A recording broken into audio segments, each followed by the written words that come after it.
tout cas, c'est de la maternelle à l'université. Alors, juste avant de commencer, je vais vous rappeler les règles de bienséance, juste pour que la réunion puisse bien se dérouler. Donc, n'hésitez vraiment pas à muter vos micros, à démuter vraiment si on vous pose une question ou à la fin, si vous voulez poser une question. Mais durant toute la réunion, vraiment, mutez vos micros. Mettez-vous dans un lieu silencieux où il n'y a pas de bruit. Et n'hésitez pas à prendre des notes, chers parents, n'hésitez pas à prendre des notes, comme ça vous pouvez relire quand vous serez vous-même après. Donc n'hésitez vraiment pas. Ce renommé, je pense que vous l'avez déjà fait. Je vais juste vérifier. Voilà, tout le monde est renommé. Donc voilà, donc là j'ai qui? Donc bonsoir Adélaïde, Bamada, bonsoir.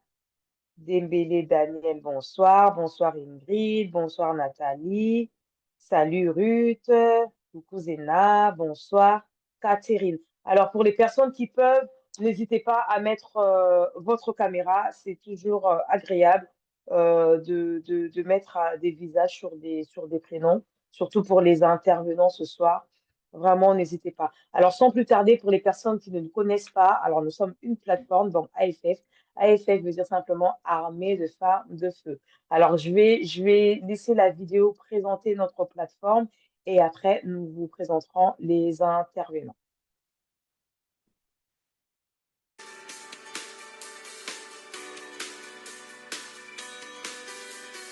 L'Armée des femmes de feu est une plateforme basée sur un témoignage de vie, dédiée à rassembler des femmes de tout horizon, de toute nation et de toute culture, afin de renverser les forteresses de l'imitation et de faire reculer les ténèbres dans tous les domaines. L'Armée des femmes de feu, c'est avant tout une vision. C'est celle d'encourager et de renforcer la foi des femmes. Celle de les aider en les guidant dans la méditation de la parole divine et la prière, mais également l'édification par le biais de témoignages, de temps de communion et de partage. Notre mission, vous l'aurez compris, est d'accompagner et de faire sortir les femmes de l'isolement, leur permettre de rentrer dans leur destinée selon Dieu, mais surtout de créer une communauté soudée et dynamique dans la vision de Dieu. Cette plateforme, c'est avant tout un cri, le cri d'une femme qui monte en elle et qui se dit « Mon mari est parti, il m'a demandé le divorce, c'est peut-être de ma faute. J'élève seule mes enfants et vraiment je n'y arrive pas, c'est vraiment très difficile. Je n'arrive pas à pardonner, suis-je normale? Je n'ai pas de papier, comment faire pour rester sur le territoire? Ma belle famille me rejette, je me sens vraiment seule et abandonnée. » Pour tous ces cris, la plateforme vous propose des temps de prière répartis tout au long de la semaine. Des temps de prière pour votre foyer, afin de prier pour votre époux, vos enfants. Des temps de prière pour votre famille, pour prier pour vos parents, vos frères, vos sœurs, vos neveux, vos nièces. Des temps de prière pour prier pour les nations, pour la jeunesse, pour les gouvernements. Des temps de prière pour vos droits, pour votre travail, vos finances, les démarches administratives. Mais également des moments entre elles, des moments où les femmes se soutiennent et viennent partager leurs trucs et astuces du quotidien.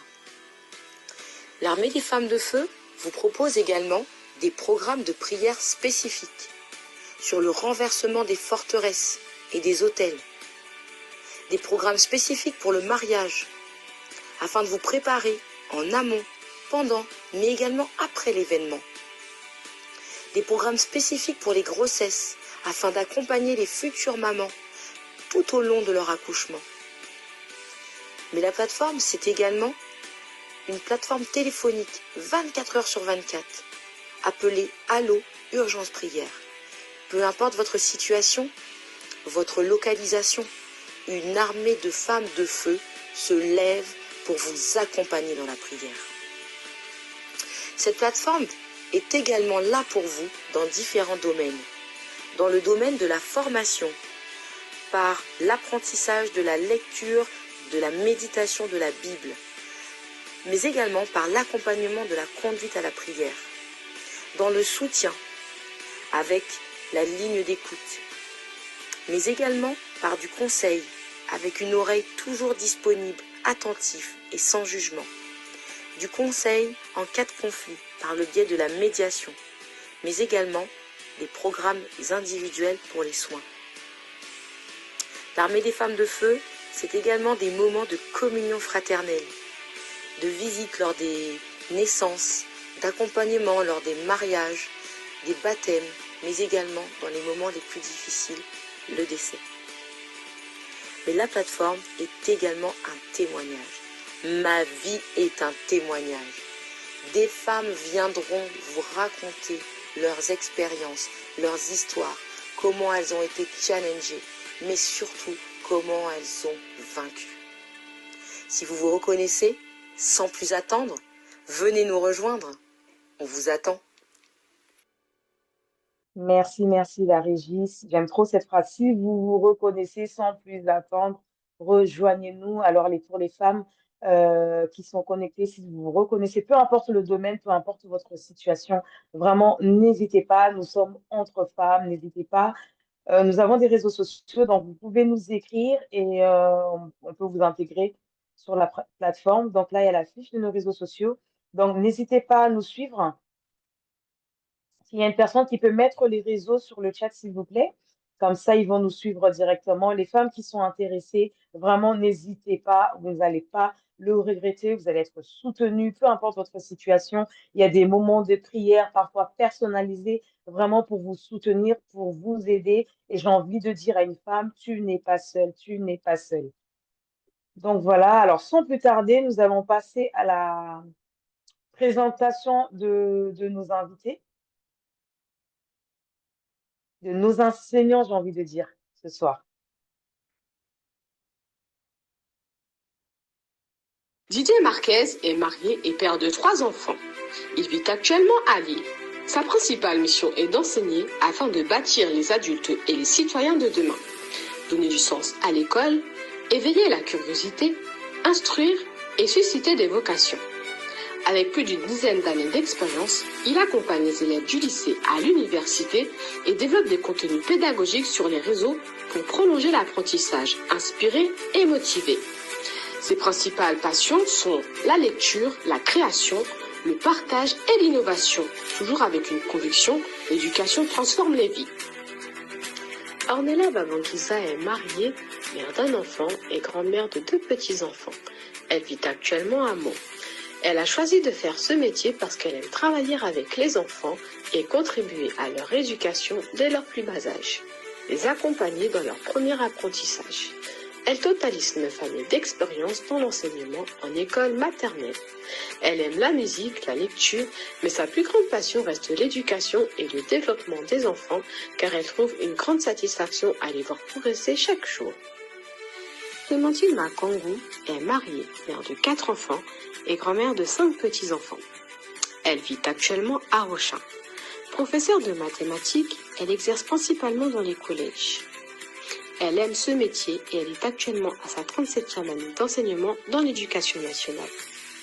AFF, veuillez accueillir Didier, Ornella et Clémentine. Merci beaucoup, merci beaucoup. Alors, juste pour une information, malheureusement, ce soir, nous n'aurons pas la sœur Ornella. Donc, nous nous excusons déjà par avance. Après, comme on dit, tout ce que Dieu fait est bon. Je vais laisser la sœur entièrement introduire les enseignants et nous expliquer pour l'absence de la sœur Ornella. Mais en tout cas, il y a les 2 autres enseignants qui seront là et qui pourront aussi compléter. Merci beaucoup. Alors, ok, merci beaucoup, Balange.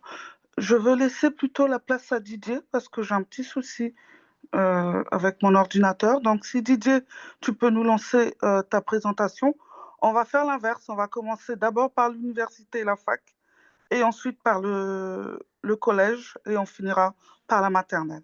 Merci. D'accord. Bonsoir à tous et bienvenue. Chapeau pour la présentation. C'est une belle prouesse technique. Alors, je vais lancer la présentation donc.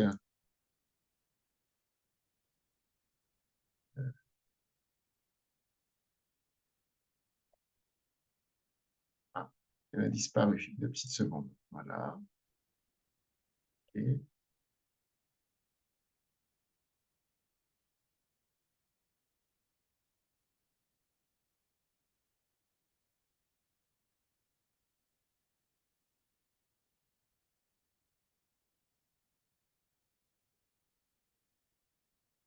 Voilà.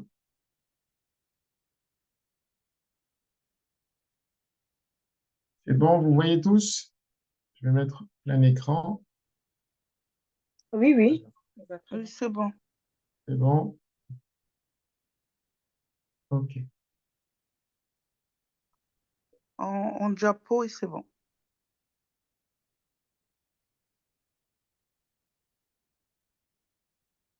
Alors, une petite introduction sur les mamans accompagnées de leurs enfants. Alors, je vais juste compléter l'introduction qui a été faite. Donc, j'enseigne principalement au lycée en journée. Donc, j'enseigne dans un lycée général et professionnel à la fois. Donc, j'ai les deux, je travaille sur les deux sites.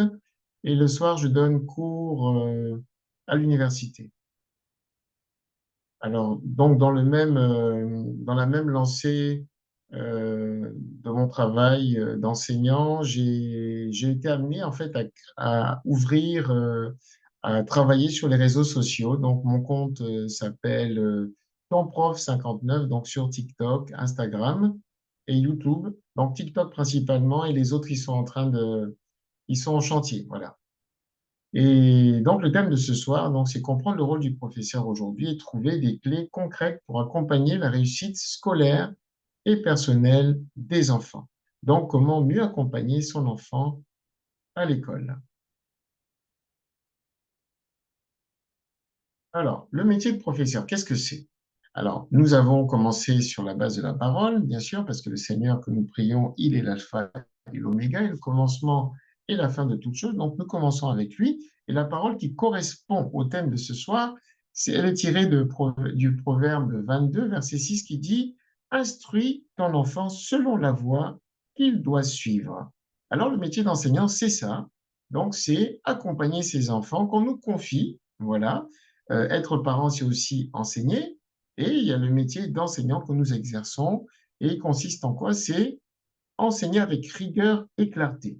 D'accord? C'est ça. Évaluer, encourager et corriger. Donc, vraiment, on explore différents domaines. Euh, Développer la curiosité de l'enfant avec méthode et confiance en soi, en nous et en lui.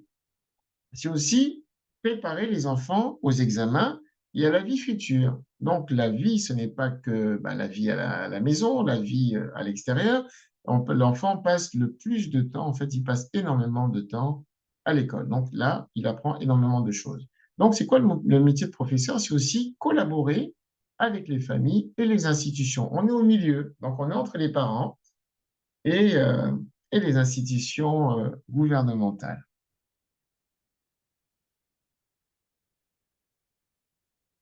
On passe au deuxième point.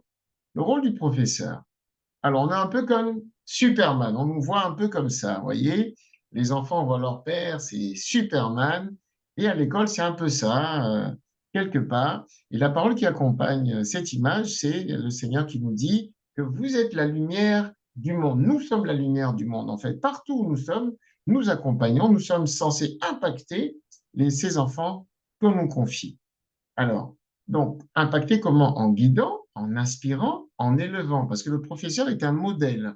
Il enseigne, mais souvent l'enfant, comme quand il regarde ses parents, il regarde aussi l'enseignant comme ça, comme un modèle, quelque chose qui va l'inspirer pour plus tard. En tout cas, une personne qui va le marquer sur son parcours de vie. C'est une personne qui va aussi l'aider à penser par lui-même, qui va l'apprendre à s'organiser, qui va l'éveiller qui va titiller sa curiosité et lui donner le goût de l'effort, parce que tout le monde n'aime pas en fait le goût de l'effort. Un enfant aime jouer, il aime s'amuser, profiter du temps. Et puis l'école aujourd'hui s'est adaptée. Donc aujourd'hui, on enseigne de façon ludique au fur et à mesure qu'ils grandissent. On accompagne aussi comme ça que l'école reste ce petit havre de sécurité, de partage et d'épanouissement personnel.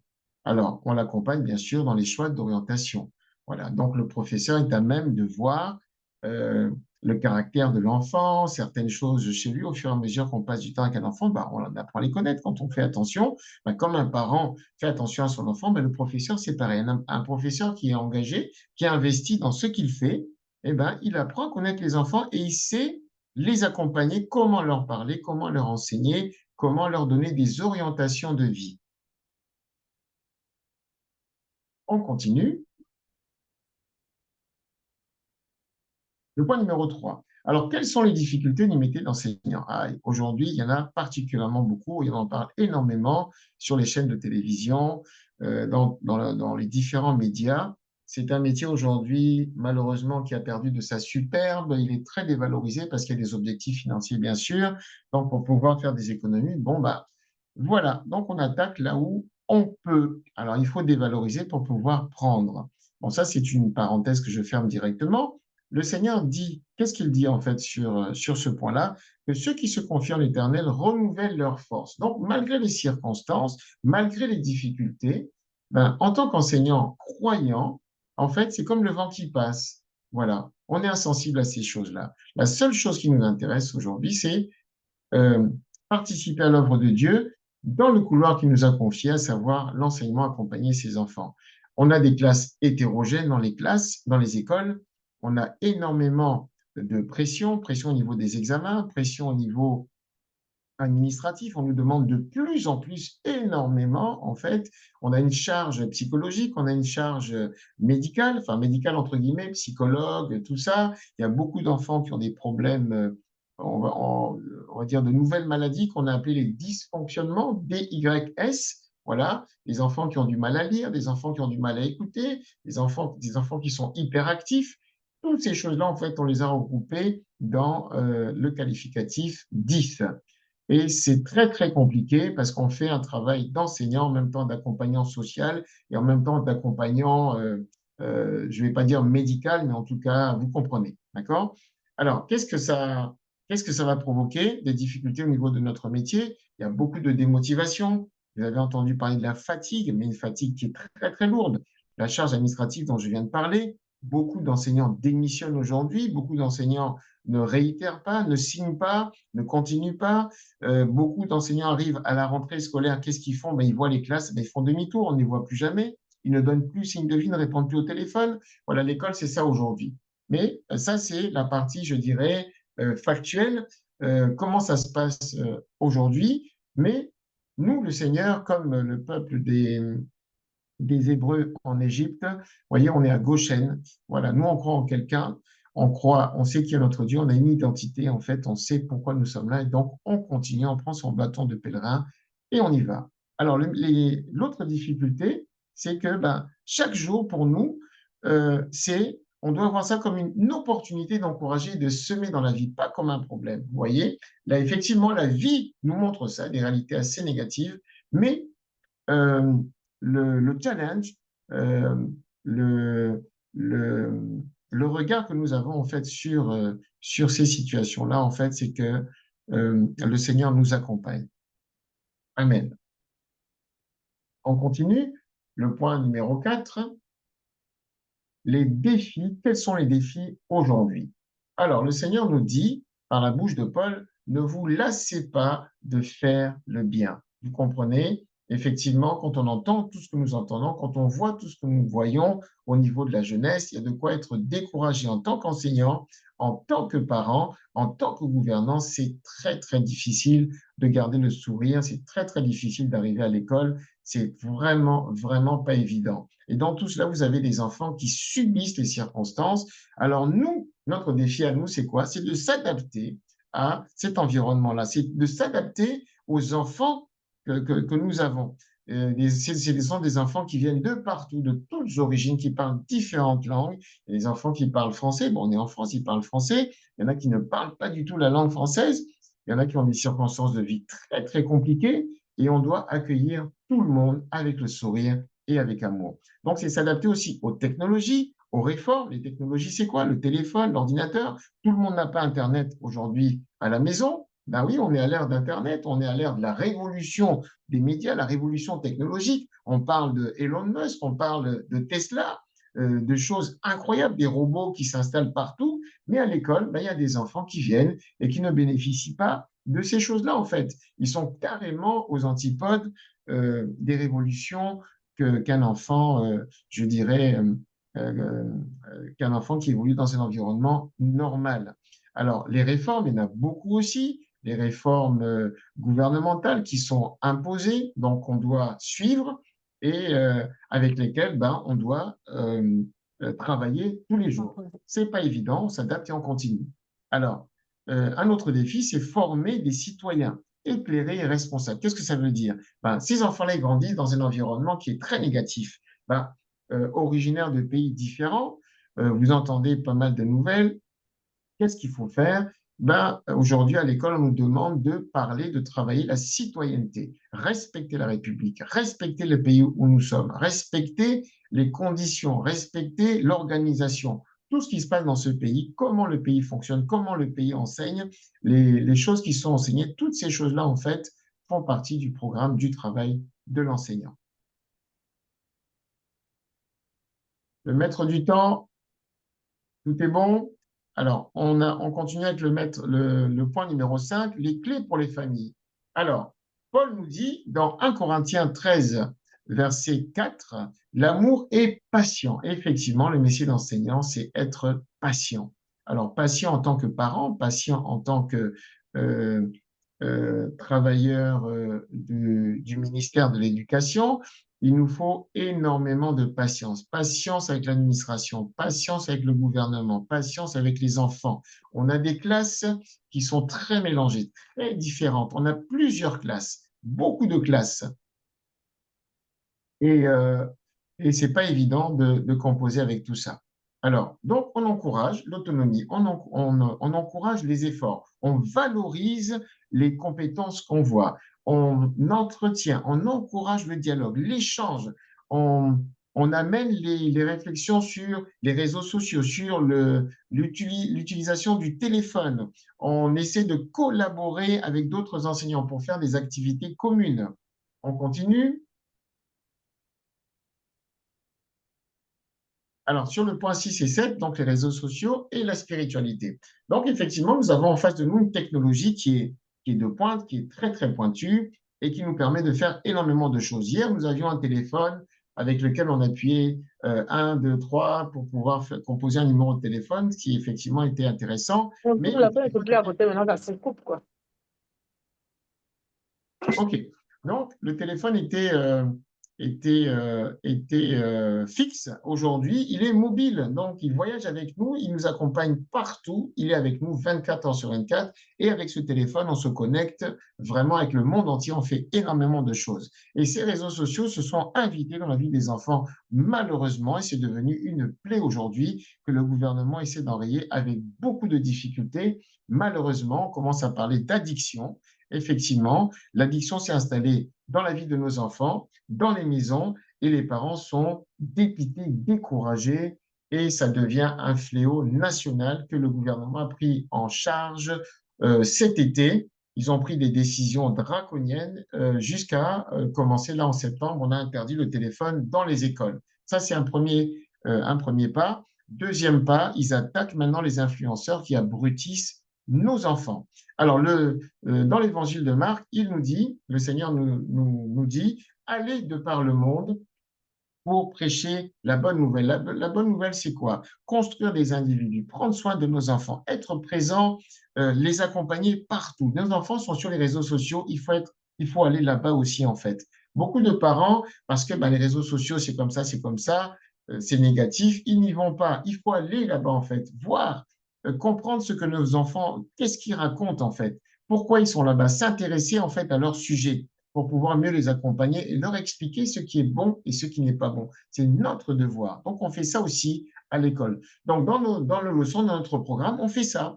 Donc, on profite d'une leçon pour pouvoir aborder des sujets contemporains, des sujets où on va les amener à réfléchir, à leur expliquer, ben voilà, vous avez des outils, mais malheureusement, ces outils sont détournés pour vous faire du mal. Alors, utilisez les choses, mais de façon raisonnée et sage. Comment on fait? Ben, on leur explique comment faire.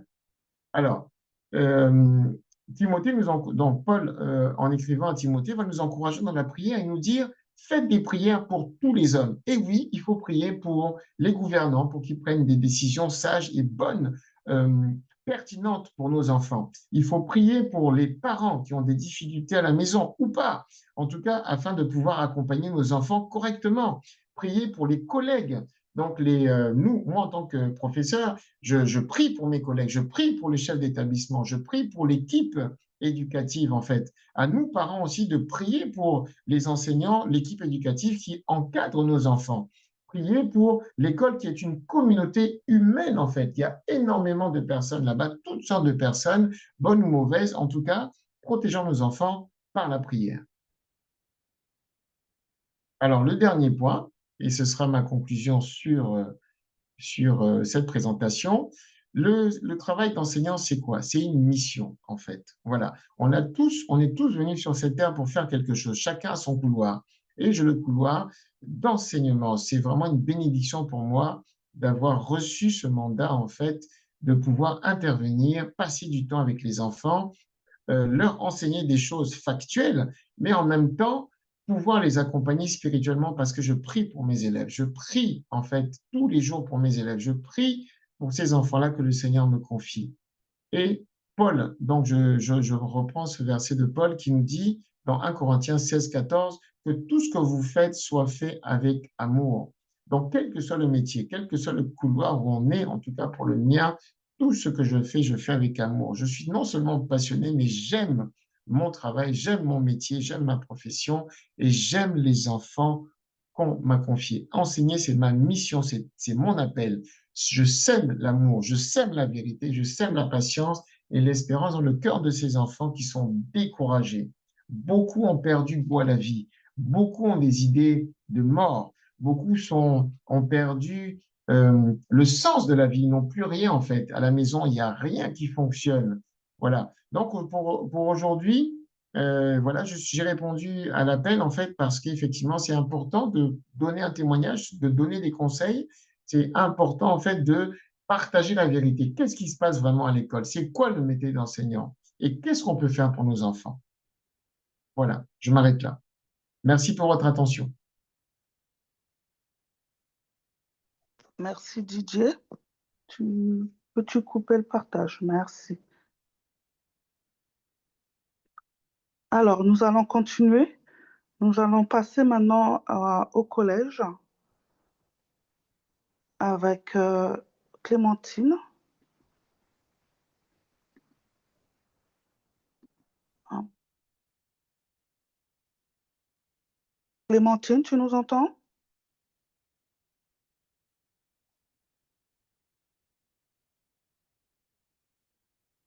Clémentine? Maman, ton micro? Ton micro? C'est mon micro qui est éteint. Voilà, ma caméra normalement est allumée. OK. Alors, bon, en tout cas, on va passer au collège. Bah, ce que je veux dire, c'est qu'il y a des choses qui vont peut-être revenir parce que ben, Didier a vraiment décrit ce que c'est que le métier de professeur en général, que ce soit collège, lycée ou université, en fait, ça peut être le même règle. Donc voilà, ben, qui suis-je? Moi, c'est Clémentine Makongo, comme on l'a présenté. Je suis à ma 37e année d'enseignement de l'éducation nationale et je suis professeur de mathématiques. Voilà.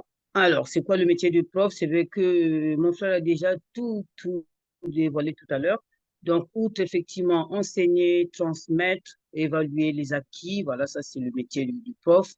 Bah, en fait, on accompagne aussi ses élèves à se connaître soi-même, à connaître leurs limites, à valoriser leur potentiel. Hein, comme il a dit tout à l'heure, on est là pour les aider en fait. Notre métier, c'est ça, c'est vraiment les aider, vraiment le faire ressortir en quoi ils espèrent en fait, en quoi ils espèrent, qu'est-ce qu'ils envisagent pour leur avenir.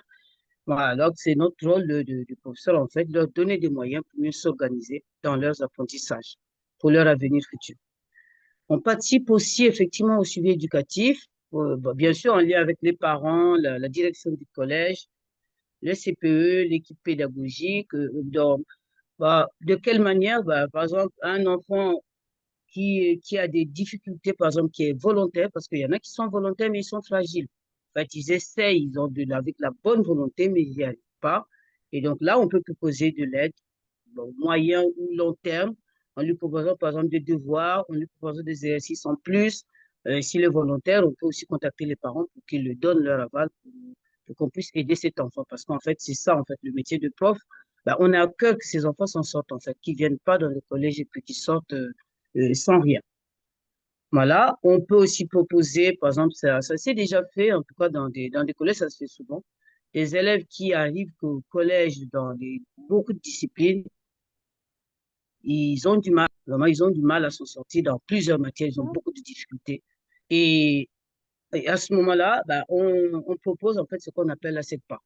Pourquoi j'en parle? Parce qu'il y a des parents parfois qui sont réticents au niveau de la SECPA. Ils disent, ah non, pourquoi est-ce qu'on va aller mettre mon enfant dans la SECPA comme si on le met dans une voie de garage, une voie qui ne sert à rien, une voie inutile. Ben non, en fait, parce qu'en fait, la SECPA, c'est ce qu'on appelle section d'enseignement général et professionnel adapté. Donc, on va adapter, en tout cas, les enseignements sont adaptés au rythme de l'enfant, parce que ces enfants sont parfois trop lents, ils ne peuvent pas suivre le même rythme que dans une classe normale.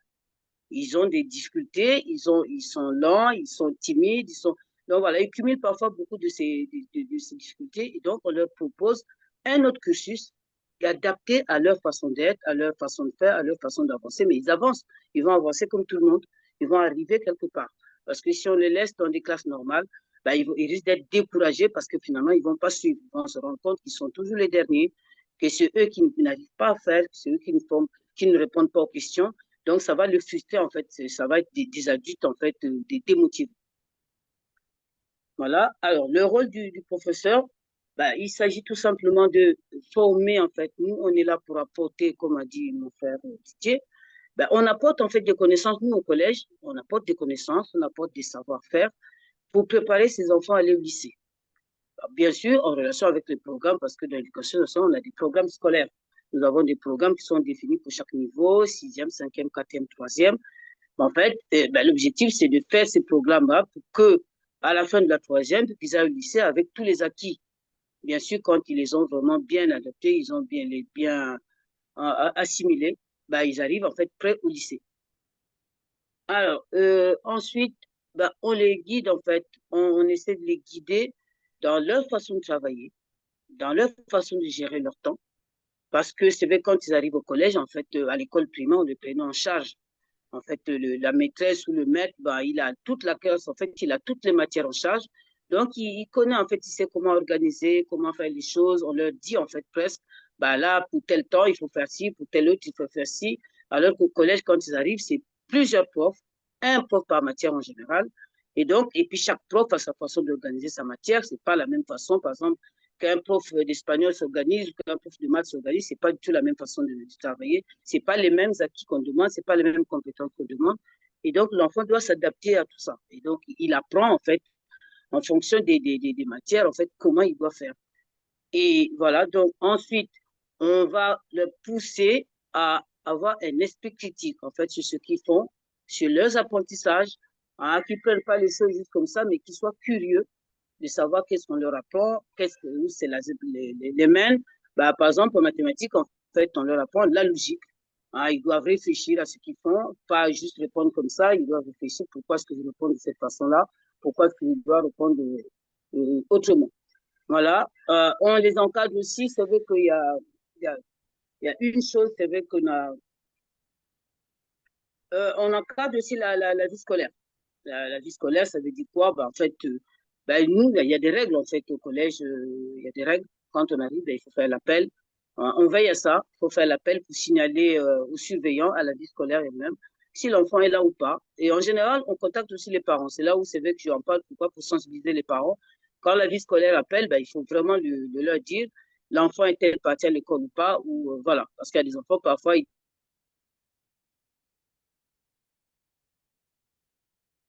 disent aux parents, ils sont partis. Donc, nous, dès qu'on arrive, c'est la première des choses. Voilà.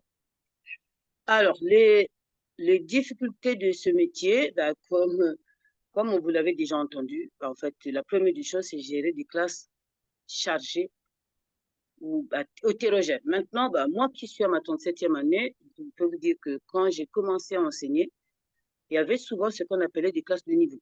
Donc, dans le collège, les élèves étaient orientés, comme il y avait des options, comme le latin, comme l'allemand. En fait, tous les élèves qui étaient les plus courageux, ils choisissaient l'allemand et le latin. Parce que les moins courageux disaient, oui, ça va me faire un surcharge du travail, mais je ne vais pas choisir ça. Donc, ces élèves-là, ils se retrouvaient presque dans les mêmes classes. Mais du coup, c'était des bonnes classes. Sans le vouloir, on créait des bonnes classes, des élèves courageux, des élèves qui ont des facilités à comprendre. Et puis, les autres, finalement, se retrouvaient dans les autres classes, en fait. Donc là, on savait d'avance quand on arrivait, ça c'est une bonne classe, ça c'est pas une bonne classe. Donc voilà. Donc, et ça, on savait comment faire en fait. Deux classes de niveaux différents, on savait que dans une bonne classe, on va avancer plus facilement. Les élèves, vraiment, ils vont avoir des acquis de manière plus facile, ils vont avancer beaucoup plus vite, alors que dans les classes les plus faibles, on va adapter, on fera peut-être pas les mêmes choses, par exemple les exercices, on ne pourra pas approfondir dans les classes les plus faibles. Mais maintenant, ce n'est plus ça. Depuis quelques années, c'est vrai que de là aussi, je trouve que c'était un jeu. C'est vrai qu'on se doit d'être juste avec tous les enfants, peu importe en fait leurs capacités. Les capacités, c'est Dieu qui les donne. Donc, il a donné des moyens aux uns et aux autres. Et puis, tel que l'école est faite en France, tout le monde est obligé de prendre le même cursus. L'école primaire, collège, en fait, dans la théorie. En fait, c'est vraiment dans la théorie des apprentissages, alors qu'il y a des enfants qui sont manuels. Il y a des enfants, on leur donne quelque chose à faire avec leurs mains, ils vont être excellents. Mais ça, on leur offre plus ça. Dans le temps, il y en avait. Il y avait des passerelles. On arrivait en cinquième, on pouvait orienter les enfants à aller apprendre un métier. On arrivait en quatrième pareil, en troisième pareil, en fait. Mais ça a disparu. Donc, on oblige, en fait, tous les enfants d'aller jusqu'en troisième avant de pouvoir trouver une petite parcelle, par exemple, aller faire un CAP ou un BP ou un bac pro, voilà. Mais ça, il faut attendre pour un enfant qui n'a pas cette fibre d'intello, comme ils disent eux-mêmes les enfants, d'intellectuels, d'apprendre la théorie, ça va être difficile, en fait. Ça va être difficile. Donc, ça, c'est compliqué à gérer pour des classes. Donc, on a des classes de niveaux différents, des niveaux très différents, vraiment plusieurs niveaux. Et donc, il faut gérer ça, c'est pas facile.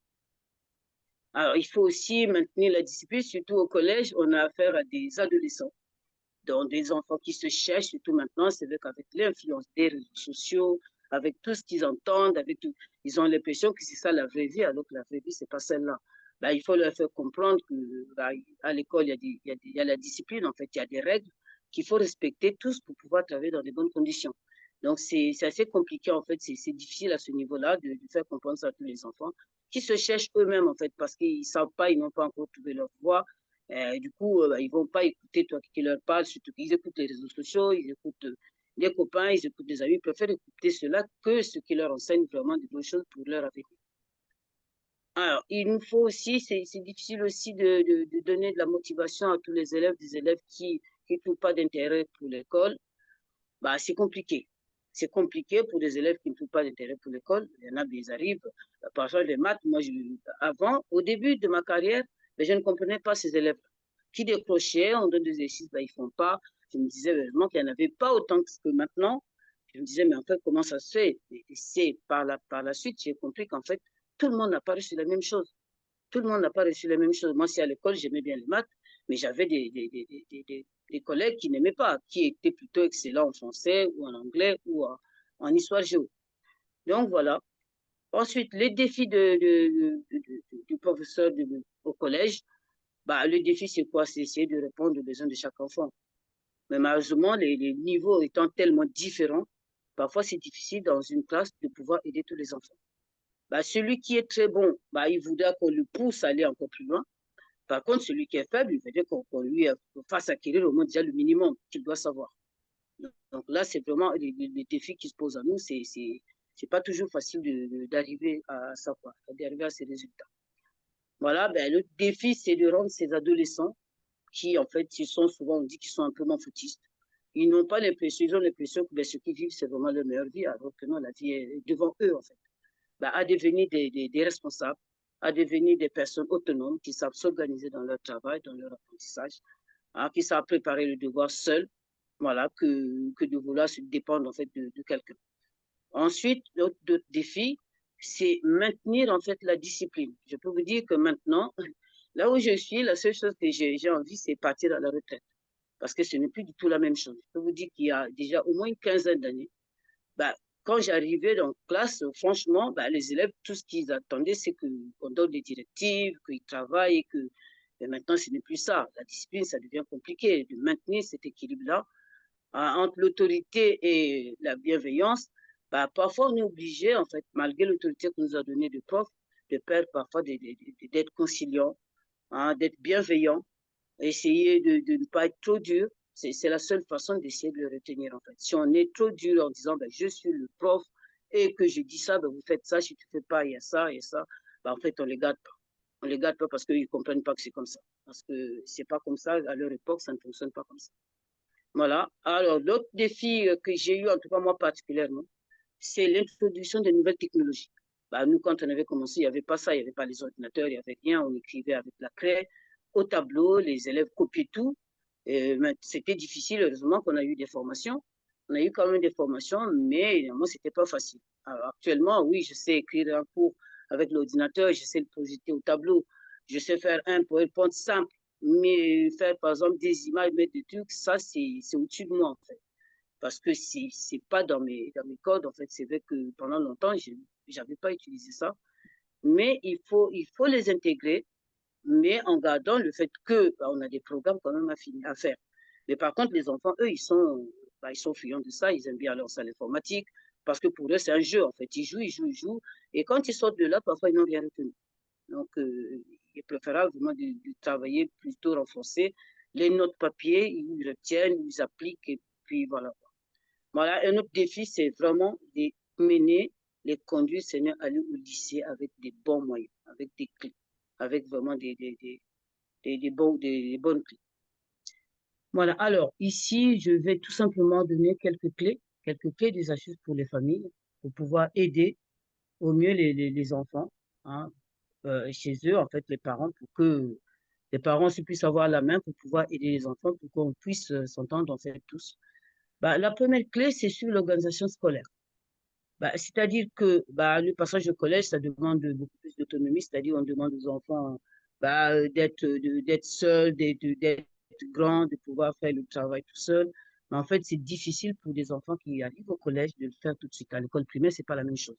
À l'école primaire, en général, par exemple, leur cahier garde en classe, ils amènent que le cahier dont ils ont besoin, alors qu'au collège, ils sont en charge de leur sac. Ils doivent tout amener, ils doivent tout prévoir. Donc là, effectivement, faut vraiment les aider, vérifier le cahier de texte, bah, lire avec eux, ligne par ligne.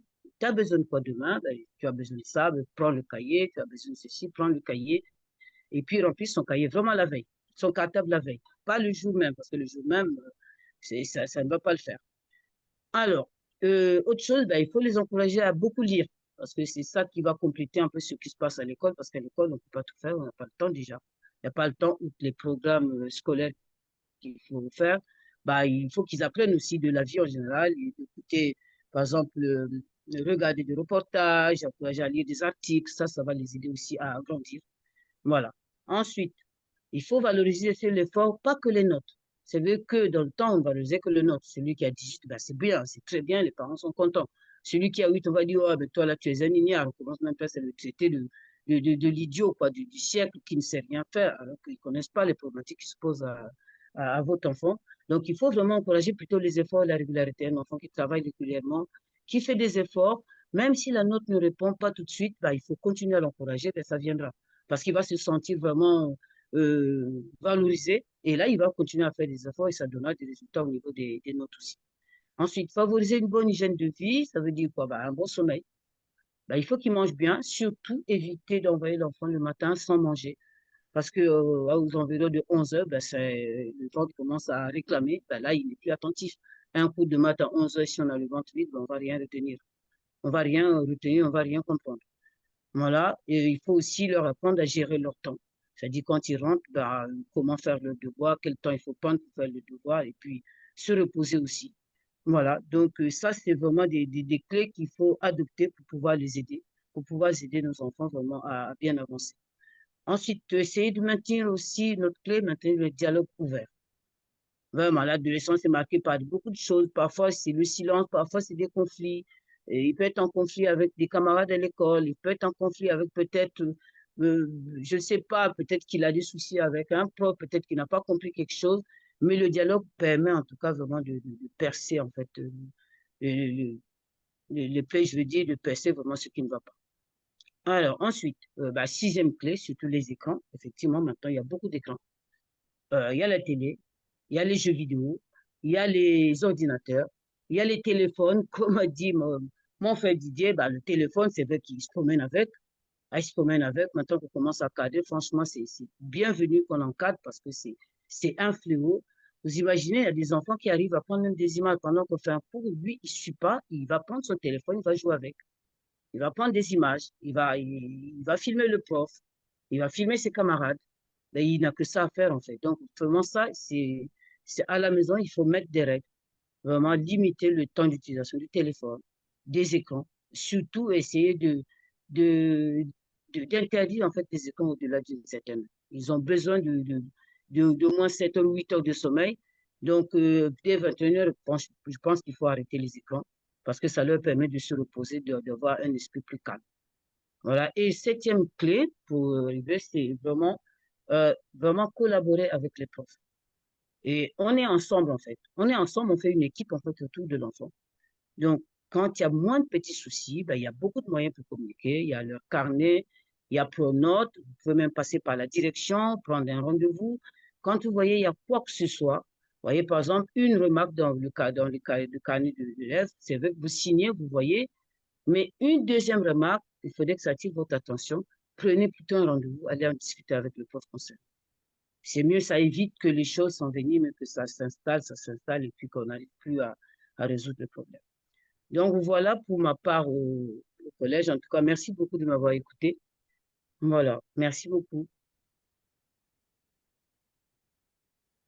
Merci beaucoup, Maman Clémentine. Merci. Nous allons passer maintenant à la maternelle. Euh, alors, accordez-moi 2 petites minutes.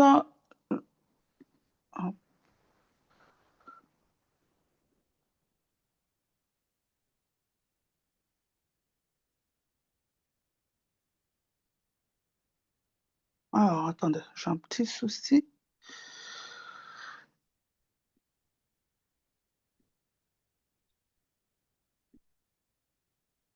Voilà. Alors, pour la maternelle, on a un petit problème.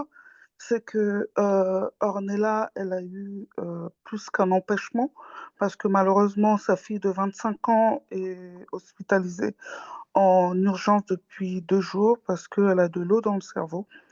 Donc, en tant que pour tous les chrétiens, je vous demande vraiment de penser à elle et de Mm. pouvoir prier pour sa fille.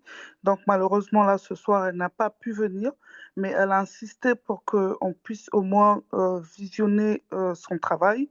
Et par les commentaires qu'elle avait mis à côté, je vais essayer de vous présenter quand même la maternelle et le métier qu'elle fait. Je ne pourrai pas répondre à vos questions malheureusement parce que je ne travaille pas à la maternelle et je pense que si jamais il y a des questions à la maternelle que les professeurs Didier et Clémentine peuvent répondre, en tout cas, il se fera un plaisir s'ils le peuvent de pouvoir répondre. Donc, je vais vous faire la présentation de la maternelle. Alors, attendez, j'ai un bug. Oh. Voilà. Alors, elle s'appelle Ornella Babangissa. Donc, elle est déjà grand-mère de 2 petites filles et maman d'une grande fille. Elle totalise 9 ans d'expérience dans l'enseignement en école maternelle. Donc, vous avez vu la présentation au début. Ensuite, elle est à STEM à l'école maternelle. Elle aide en fait au quotidien la maîtresse, donc dans le langage des enfants, pour permettre aux enfants d'être autonomes et la socialisation. Elle apprend aux enfants à jouer Donc, elle prépare et elle organise des activités toute la journée pour justement permettre le développement de chaque enfant. Donc, elle est là vraiment en soutien. Elle n'est pas maîtresse, mais elle est en soutien à la maîtresse. Et c'est un poste clé parce que elle est là vraiment pour aider la surcharge du travail. Donc, ils préparent ensemble l'organisation des activités. Elle assure l'hygiène, le repas et la sécurité des enfants. Alors, les difficultés de son métier. Alors, c'est un rôle très exigeant. Il y a diversité des besoins des enfants. Donc, chaque enfant ne grandit pas au même niveau. Les besoins ne sont pas du tout les mêmes parce que, bien sûr, il y a aussi la diversité pardon, de l'éducation de chaque enfant. Il y a aussi la sécurité et le bien-être de chacun, coordination avec la maîtresse, comme on l'a dit tout à l'heure. Et il y a beaucoup de fatigue parce que certains enfants ne sont pas complètement autonomes.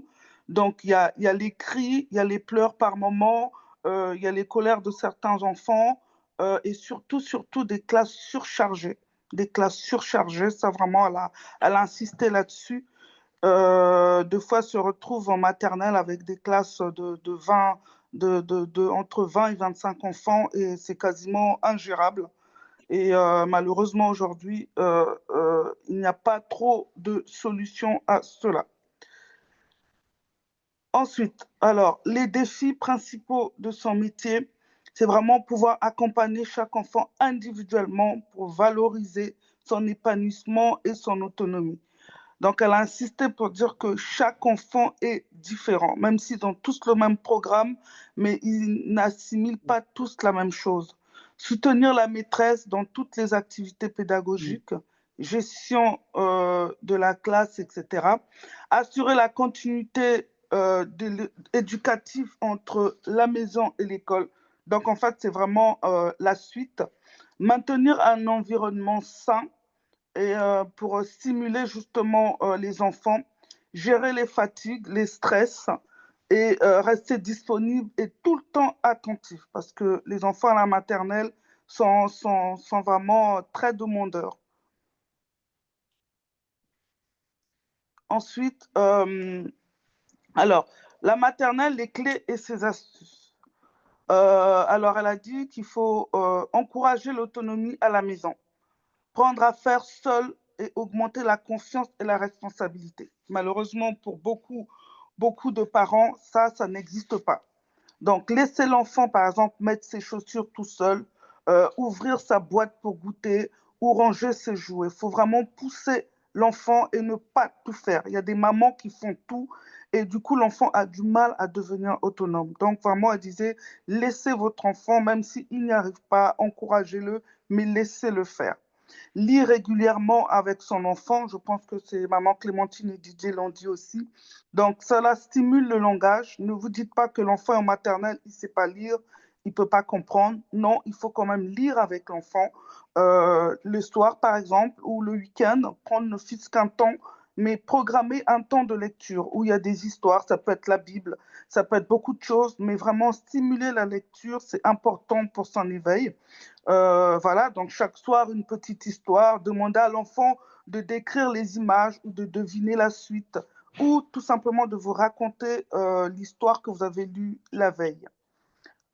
Ensuite, valoriser les efforts plutôt que les résultats. Féliciter les essais, et diminue la peur de l'échec. C'est-à-dire dire bravo à l'enfant, tu as bien essayé de dessiner un rang plutôt que de dire ça, c'est pas un rang. Malheureusement pour beaucoup, avec l'éducation, pour ceux qui ont l'éducation africaine, on n'est pas habitué à être encouragé. On ne fait remonter que ce qui ne va pas. Tu n'as pas réussi, tu n'y arriveras pas. Ça, c'est pas un rond, ça, c'est pas un dessin, ça, c'est pas une main. Non, il faut vraiment apprendre à valoriser les efforts de l'enfant et à l'acclamer aussi. Ensuite, maintenir les routines stables, rassurer l'enfant et améliorer son attention à l'école. Exemple, couchez-le à heure fixe. C'est petit rituel d'histoire, histoire, câlin, petit déjeuner avant l'école. Donc vraiment, maintenez une routine stable. Ça aide vraiment l'enfant parce que c'est des heures fixes et son horloge biologique se programme automatiquement. Et c'est important pour sa croissance. Ensuite, elle a dit limiter les écrans. Ça, je pense que Didier et Clémentine l'ont très bien dit. Favoriser le langage,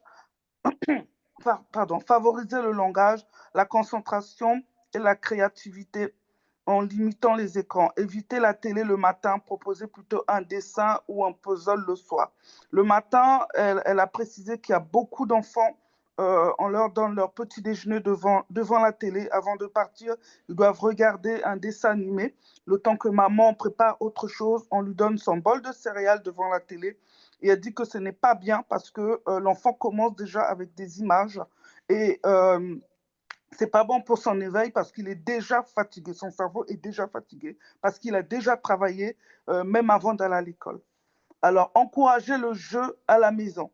Développe la motricité, l'imagination, le langage et base scolaire. Exemple, acheter des pâtes à modeler à la maison, des jeux de construction, des jeux de rôle, comme tu es docteur, je suis la patiente. Donc, prendre vraiment le temps avec les enfants et encourager le jeu à la maison.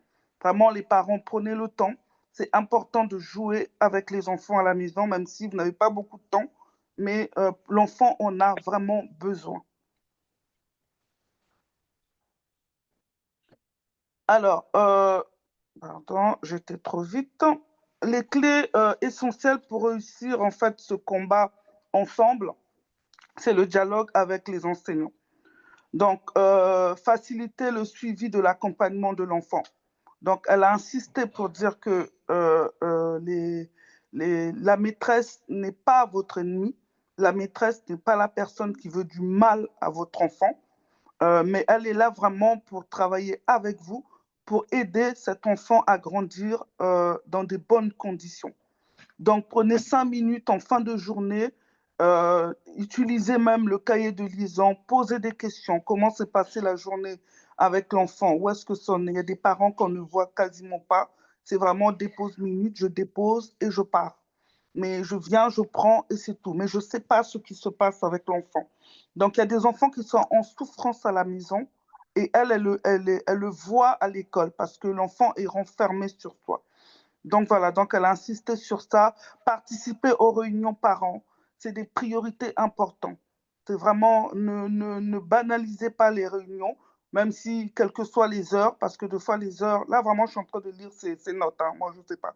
Deux fois les heures, c'est un peu plus tard, mais on n'a pas le choix, mais on a besoin de voir les parents.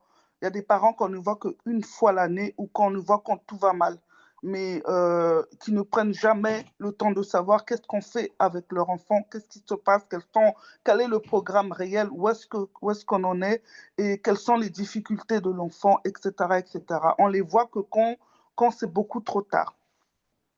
Donc voilà pour la présentation de la maternelle. Je vais laisser la parole à Balange.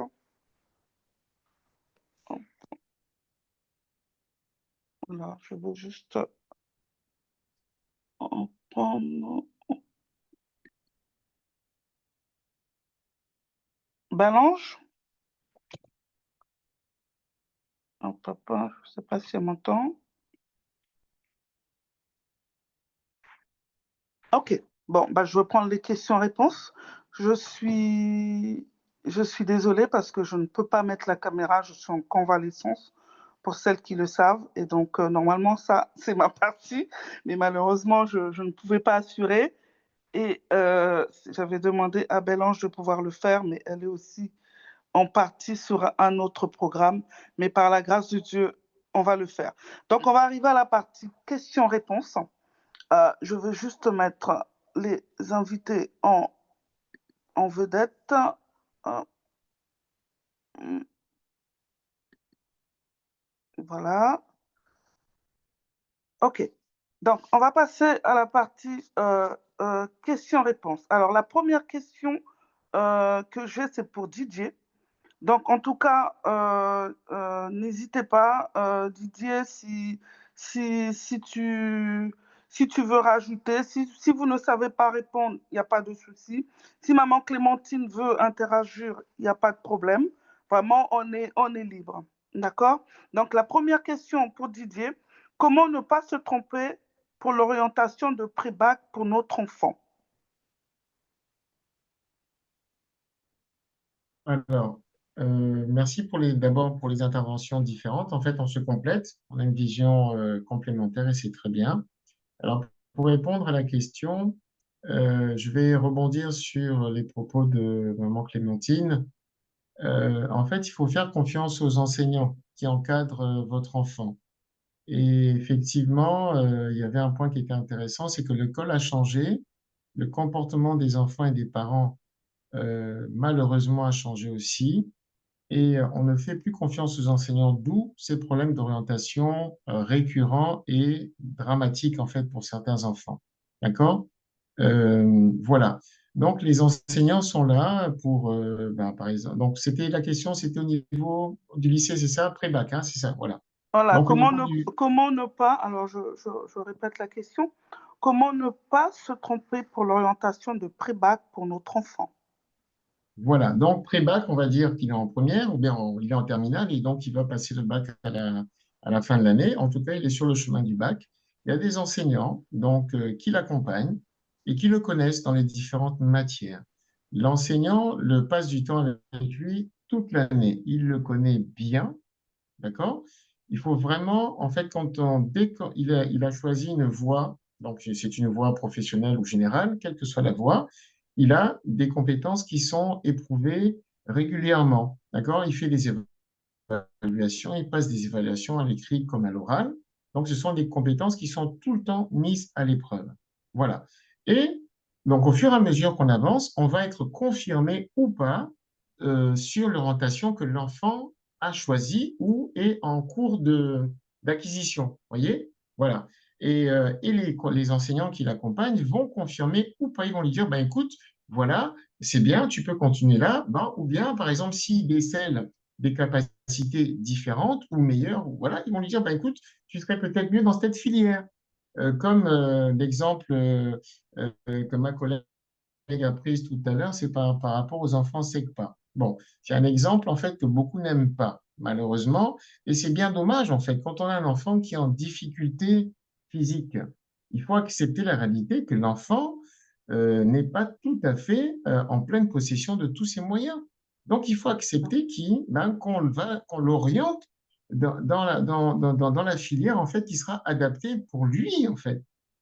Cette D'accord. année, j'ai eu le plaisir de recevoir un enfant en terminale qui vient d'une SECPA. Ah, C'est incroyable. Oui. Et parce que ben, l'enfant, il a été encadré. En fait, ben, les parents, ils ont suivi les conseils des professeurs qui encadraient l'enfant. Voilà. Et d'accord. il avait des difficultés, beaucoup de difficultés. Et ben, ils ont suivi à la lettre ce que les professeurs ont recommandé. Le gamin a tout fait. Il s'est retrouvé là en terminale. Donc, il fait une terminale commerce. Et il est épanoui, il est tout content en fait. Il dit, Monsieur, je suis en terminale, c'est génial. Et c'est tellement innocent, tellement beau. Enfin, il y a tellement de joie dans cet enfant. Je dis, mais c'est magnifique, franchement, je te félicite. Et là, Ok. les parents, ils ont joué leur jeu parce qu'on le voit, l'enfant est épanoui, il est content. Il n'a aucun problème de complexe. Et c'est un enfant aujourd'hui, ben, je suis sûr que on l'aurait vu plus tôt. Ben, c'est un Mhm. enfant rempli de complexes, qui s'aime pas, qui n'arrive pas à parler, qui est timide, peut-être qui vivait du harcèlement. Non, ben, les parents, ils ont fait. Et tout Ok, doucement, ben, l'enfant aujourd'hui, ben, il me dit, Monsieur, j'aimerais être enseignant demain. Je dis, mais c'est super, bien. merci beaucoup. Merci beaucoup, Didier. Merci pour la réponse très approfondie.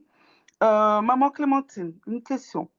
Comment détecter et relever un enfant qui a des bonnes notes, mais dont le comportement ne suit pas?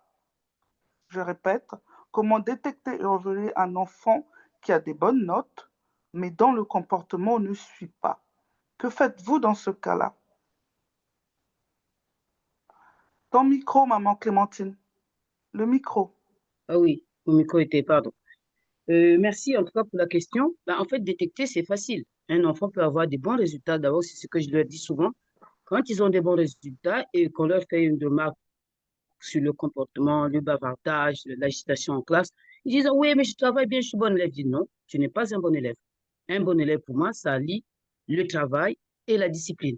Si tu penses que parce que tu as des bonnes notes, on va tout accepter, alors qu'à côté de toi, il y a un camarade qui est plus faible, qui a besoin de silence, qui a besoin de calme pour entendre et pour saisir ce qu'on dit, ben non, c'est pas ça être un bon élève. Donc voilà, en fait, détecter, c'est facile. Ben, on le voit en fait à son comportement. On le voit à sa façon d'être. Parce qu'il comprend tout, il a des bonnes notes, ben, il va se retourner, il va bavarder, hein, il va répondre peut-être à la place de quelqu'un d'autre. Donc, comment faire, en fait, ben, le seul moyen qu'on a, c'est vraiment prendre contact avec la famille. On appelle les familles, on convoque, on fait comprendre à cet enfant que avoir des bonnes notes ne suffit pas pour être un bon élève. Donc, il faut aussi avoir une bonne conduite. Pourquoi? Parce que ça y va aussi des autres. Parce que les autres n'ont pas les mêmes moyens peut-être que toi. Ils ne comprennent pas de la même façon que toi. Mais il faut leur laisser aussi la capacité de saisir ce que le prof leur raconte en étant Ok. attentif, en étant calme, en étant discipliné, en respectant les autres. Voilà. D'accord, ok. Merci beaucoup. Donc, en conclusion, maman Clémentine, vaut mieux avoir un élève avec, avec des mauvaises notes, mais un comportement, un très bon comportement, qu'un élève excellent, mais avec un mauvais comportement. Oui, et D'accord. oui, oui, oui, tout à fait. Ben, je le fais depuis, je le fais, ça fait des années. Avant, non. Maintenant, je le fais même dans les bulletins. Je le note en fait. Un élève peut avoir des très bonnes notes. Il peut avoir 18 de moyenne, mais il n'a aucune récompense. D'accord. Ok, Alors qu'il y en merci a un beaucoup. qui a 9 de moyenne parce qu'il fait des efforts, il respecte les autres, il vraiment. Et celui-là, il a une récompense. On lui met des encouragements parce qu'il il a le respect de la classe, il fait des efforts, on voit, il est volontaire. Alors que celui qui a Ok, des bons résultats, bah, il ne respecte rien du tout, bah, on ne lui donne rien. Souvent, ils sont déçus. d'accord. Mais c'est ça la Alors, réalité, effectivement. On le pendant fait, hein. qu'on parle, ok, maman Clémentine, pendant qu'on parle du comportement, vous, quoi, toi plutôt, tu as des élèves au collège. Et on sait que le collège, c'est l'âge de la puberté. Oui, C'est-à-dire, c'est la crise de l'adolescence. exactement. Comment vous gérez Mhm. cette crise qui déjà commence dès la maison et qui finit peut-être à l'école où il n'y a plus l'autorité des parents, où on a envie de respecter personne.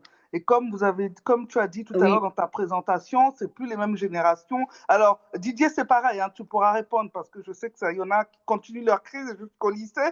Alors, j'aimerais bien savoir comment vous arrivez à gérer justement ces adolescents qui sont ben, dans des crises? en fait, oui. En fait, nous, on arrive, c'est pas nous, on n'arrive vraiment pas à gérer seul. On ne peut gérer que en collaboration avec la direction, avec les parents. Il n'y a que comme ça, en fait. Parce que nous, on signale, en fait. Dès qu'on voit quelque chose, on signale. On commence par signaler aux parents. Si les parents ne répondent pas vraiment, bah, on signale à la direction. Là où il y a des convocations, on convoque les parents pour faire comprendre que bah, l'enfant, ça ne va pas, en fait. Il y a des soucis parce qu'il dérange en classe, Ah, je crois qu'on a un problème de connexion. il fait telle chose. Donc voilà, parce que les relations ont changé entre parents et professeurs, comme dit Didier tout à l'heure, mais en fait, ce n'est plus du tout la même approche. Dans le temps, je peux vous dire qu'il y a une vingtaine d'années, quand je mettais un mot dans le carnet d'un élève, et cet enfant, dès le lendemain matin, quand il arrivait, il présentait déjà des excuses et il changeait d'attitude. Parce que les parents comprenaient qu'un prof, les C'est profs ne sont ça. pas contre les parents, nous ne sommes pas les ennemis des parents ni des élèves. Nous sommes là pour le bien des enfants. Et donc, quand Mm. on mettait un mot, les parents avaient confiance. Ils savaient que le prof a mis un mot parce qu'il y a une raison. Tu as fait quelque chose. Donc, eux, ils font la leçon. Et quand l'enfant revient, on voit que ça a été corrigé. Alors que maintenant, on peut mettre des mots. Ben, c'est au contraire. Vous imaginez, vous mettez un mot à un enfant. Quand il revient, c'est lui qui te pose encore des questions. Madame, pourquoi vous m'avez mis ce mot? Mais en fait, tu sais pourquoi je Ok, t'ai mis ce mot? Les parents ont signé, mais ils n'acceptent pas, en fait. Et là, pourquoi ces réponses-là? Parce que c'est les parents qui n'ont pas accepté. Les d'accord. parents n'ont pas accepté qu'on fasse la remarque à leur enfant. Voilà. Ok, d'accord. Merci beaucoup, maman Clémentine. Didier, tu veux rajouter quelque chose ou on continue? Oui, je reviens sur le respect de l'enseignant. En fait, c'est pour ça qu'il y a des problèmes. C'est pour ça qu'on a du mal à faire notre travail. En fait, les parents Mm. nous prennent, les parents deviennent, pardon, de nos ennemis, en fait. Ils nous empêchent de travailler. Ils nous empêchent Et- de faire et- notre travail auprès de leurs enfants. C'est C'est c'est- ça. c'est- c'est vraiment D'accord. la réalité décevante, en fait. C'est que c'est ça. Ouais. Ok. Ok, merci beaucoup. Alors, je vais peut-être donner la parole à certaines personnes qui ont posé des questions, peut-être pour aller un peu plus en profondeur. Je Mhm. vais répondre par contre à une question, si je peux me permettre, de Dembélé Daniel. Donc, je lis la question et ensuite je vais vous répondre. Je tiens à vous remercier sincèrement pour votre excellent exposé que j'ai trouvé à la fois instructif et très gratifiant. Cependant, j'ai remarqué que vous n'avez pas abordé la question de l'enseignement primaire dans votre présentation. Serait-il possible d'avoir quelques précisions à ce sujet? Par exemple, quelle place occupe le primaire dans votre analyse globale? Alors, avant de passer la parole au professeur, Daniel, je voudrais vous dire tout simplement parce que je n'ai pas trouvé de professeur de primaire. Et j'ai cherché, malheureusement, je n'en connaissais pas. Donc, je vais essayer de laisser la parole à Didier, peut-être pour qu'il puisse un peu répondre à votre question. Quelle est la place de l'école primaire, puisqu'on a fait effectivement la maternelle, on a sauté la primaire, on est passé au collège. Donc, je vais laisser à Didier, s'il peut, ou maman Clémentine, un peu nous expliquer en quoi consiste la préparation à la primaire. OK. Alors, donc effectivement, il y a 4 niveaux dans notre système d'éducation. Il y a la maternelle, la primaire, le collège, le lycée et puis les études supérieures. Enfin, Bon, donc en fait, à chaque niveau, les enfants ont un programme. Et donc le primaire, c'est, ben, on apprend à lire, on apprend à écrire, on apprend à écouter. Vous voyez, c'est la base en fait. On commence déjà ça en maternelle et mhm. on va asseoir tout ça en primaire. Et ce travail-là est primordial, je vais dire fondamental en fait. Voilà. Donc on va travailler la compréhension orale, la compréhension écrite, vous voyez, toutes ces choses-là qui sont basiques, mais que l'enfant va travailler tout au long de sa scolarité. Voilà. Donc, quelle place ça occupe? Ben, je dirais dans la formation, dans l'éducation de l'enfant, mais on ne peut pas passer à côté. C'est vraiment des années qui sont, je dirais, ben, c'est comme la semence, en fait, le terreau qu'on va travailler pour pouvoir asseoir la suite pour l'enfant. Voilà. Mhm. Euh, donc, c'est important, par exemple, au niveau des parents, euh, je ne sais plus qui disait ça, maman Christine, non, c'est Siama, pour prendre du temps avec l'enfant à ce moment-là, de lire, d'avoir des rituels au quotidien, de toujours faire la même chose, de supprimer la télévision. Le matin, quand l'enfant regarde un dessin animé, c'est pour nous, en fait, pour nous parents, ben, on est tranquille, mais en fait, pour l'enfant à cet âge-là, en fait, il travaille déjà, il est déjà en apprentissage, parce que c'est la période de croissance d'un enfant. Les choses n'ont pas la même importance. Quand il regarde un dessin animé à cet âge-là, il travaille déjà parce qu'il est en apprentissage, vous voyez, et il se fatigue déjà. Donc, quand il arrive à l'école, voilà, il est déjà en activité, en fait, mais de façon prématurée, et c'est pas bon. Voilà. Donc, c'est le Ok, temps de prendre des bonnes habitudes. Voilà. d'accord, ok.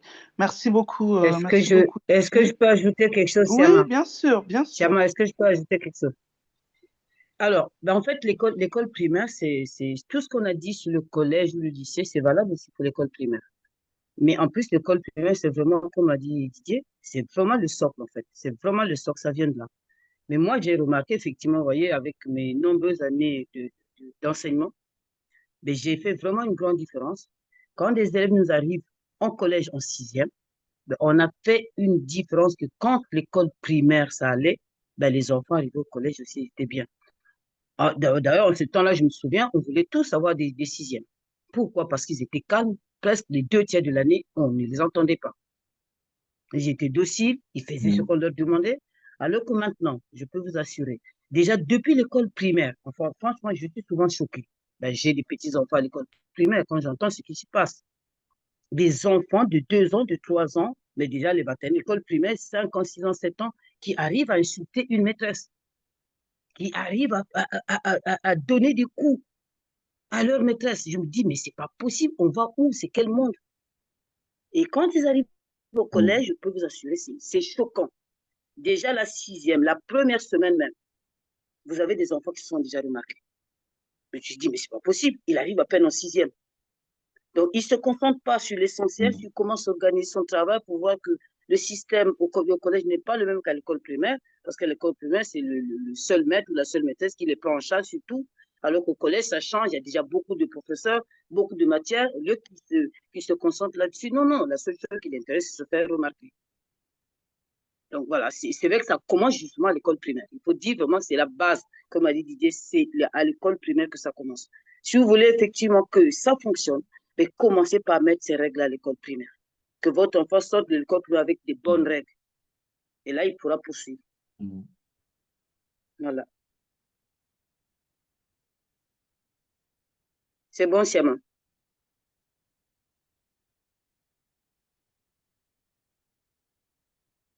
Si je peux me permettre un conseil sur ce point-là, Oui. en fait, c'est le temps vraiment de passer du temps avec son enfant, de parler avec lui. Il faut vraiment le déconnecter du téléphone, de la télévision. Un enfant qui ne parle pas, en fait, il a des problèmes plus tard. C'est comme ça qu'on repère les enfants qui ont des difficultés, ils ne parlent pas. Très tôt, on sait que l'enfant qui ne parle pas, généralement, c'est parce qu'il est nourri par la télévision. Son meilleur ami, c'est la télé. Ok. Merci beaucoup. Alors, tout à l'heure, mon micro était coupé, on ne m'entendait pas. Oui, c'est ça. Donc, je disais, Daniel, je ne sais pas si on a répondu à votre question, en tout cas. Je vais juste demander à Nancy. Nancy, est-ce que tu peux démuter ton micro pour poser ta question? On a énormément de questions. Je ne sais pas si on aura le temps de tout faire parce que là, le temps nous est imparti. Nancy, je ne sais pas Oui, si tu je m'entends. suis Oui, là. est-ce que tu peux poser directement ta question, s'il te plaît? Oui, dans un premier temps, j'aimerais vraiment vous remercier de votre analyse et de votre expertise. Ça nous aide beaucoup en tant que parents.